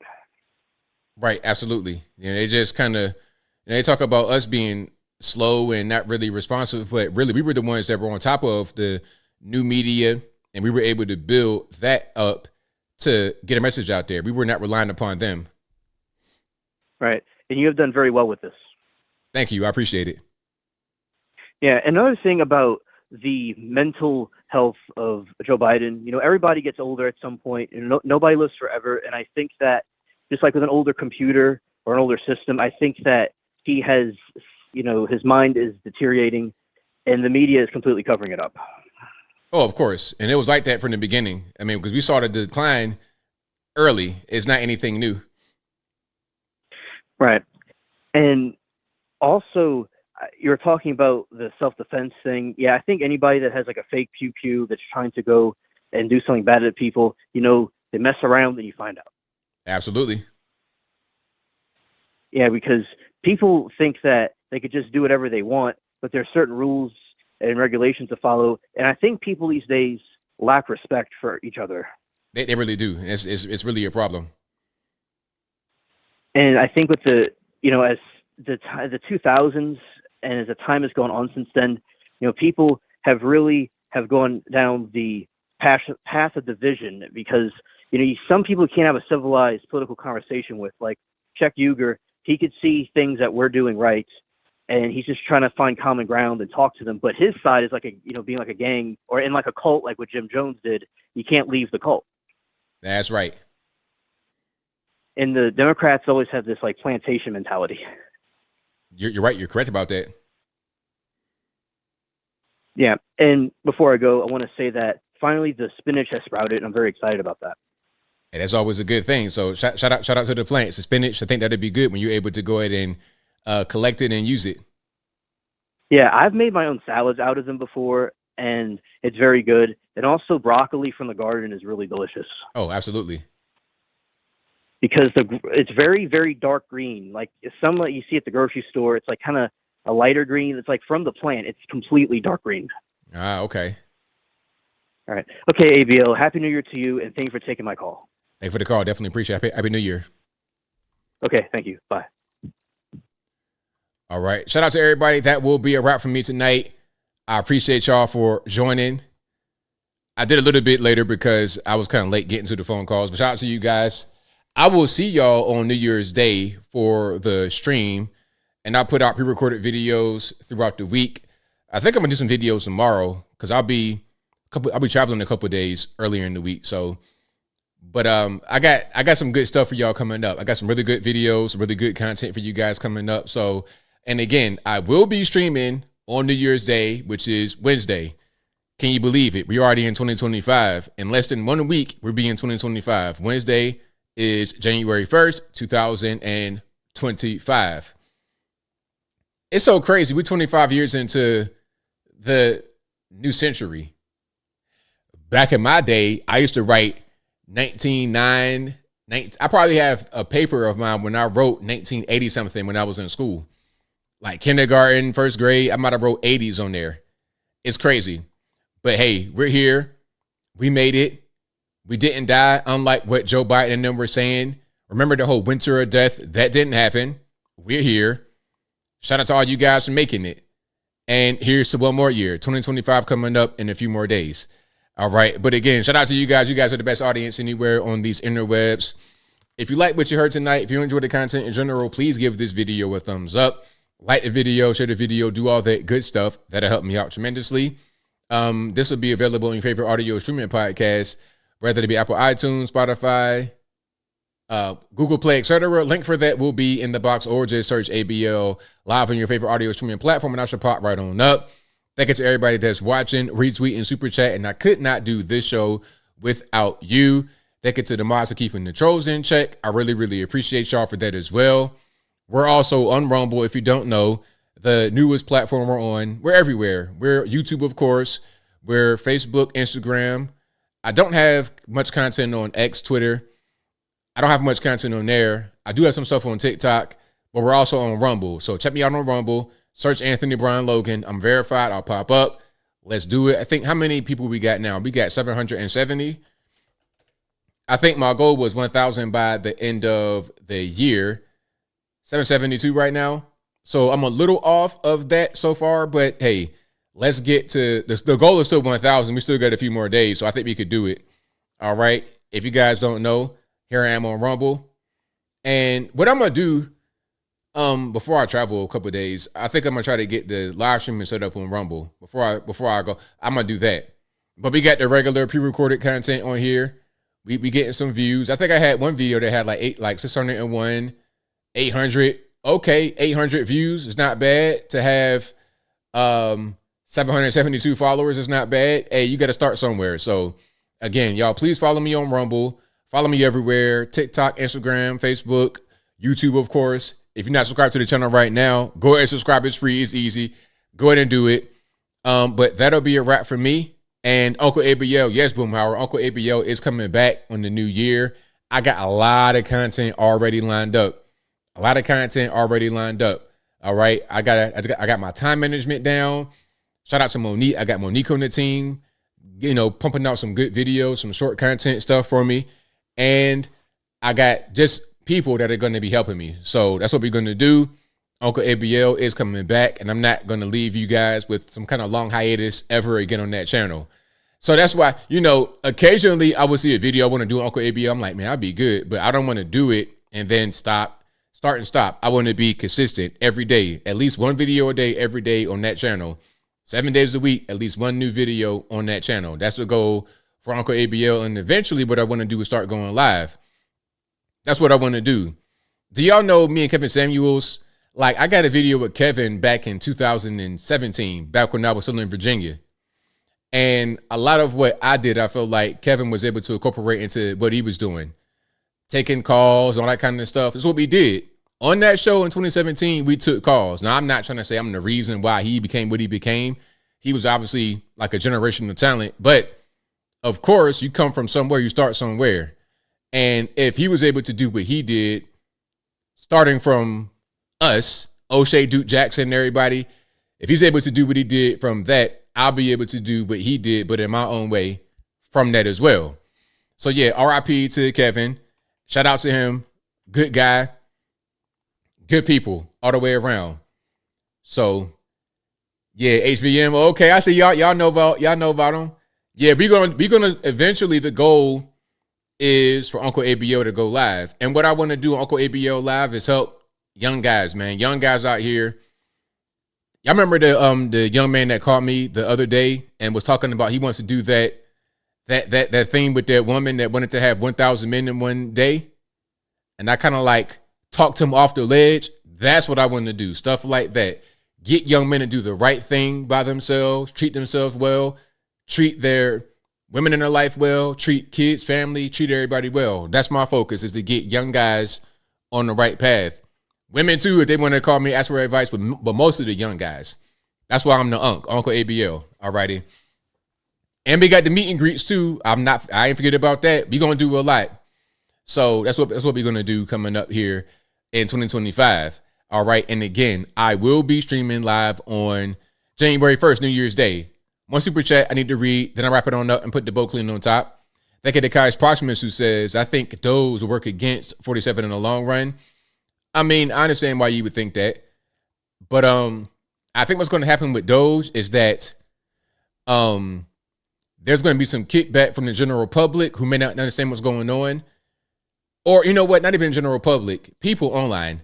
The general public, I don't think is going to be kicking back.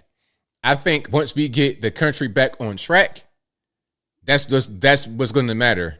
The policies that are behind that won't be of as much importance if you're able to get the goal accomplished, which is to get everybody back on the right path and revitalize the economy. It's like get rid of the migrant crisis and the crime and the violence. If you could do that, then all else would be pretty much forgotten about. Alrighty. But that will be, yeah. I saw that there's still videos coming out from Kevin. Kevin's people, his family still putting out content on his channel. But you're going to see a lot on Uncle ABL that might kind of echo that. But it'll be in my own style. He had his style. I have my style. Alrighty. Shout out to Tommy. Tommy, everybody know about Tommy Sotomayor. Tommy has been doing a lot of what we're doing for a long time, way before we started doing it. But Tommy's problem, and I would tell Tommy to his face, what Tommy's problem is that he's too extreme. He doesn't know how to behave. He could be a great content creator if you know how to behave. That's his problem. Tommy could not behave properly. We took what he started and did it properly. We did it right. And I'm not trying to diss Tommy, because what I wanted from the beginning when I came on YouTube is for the young guys to take what I do and do it better than me. I wanted to influence the next group of conservative voices, guys online talking, giving advice. I wanted to influence the next group of those guys. So you could become better than ABL. I don't worry about competition or anybody trying to take my spot. I don't worry about that. I want you guys to go out there and do better. That was Tommy's problem. That's why he's not really here anymore. If he could have behaved, he could be the Hodge twins. You understand what I'm saying? But hey, it is what it is. Shout out to Tommy Sotomayor, a pioneer in the game, no doubt. Just couldn't act right. All right, Dr. Common Sense, shout out to him. Another good one. Shout out to E.T. Williams. But that'll be a wrap. I ain't trying to be talking about guys like that. That ain't really what I do. That'll be a wrap for me. So until next time, y'all be safe. I'm out. And peace.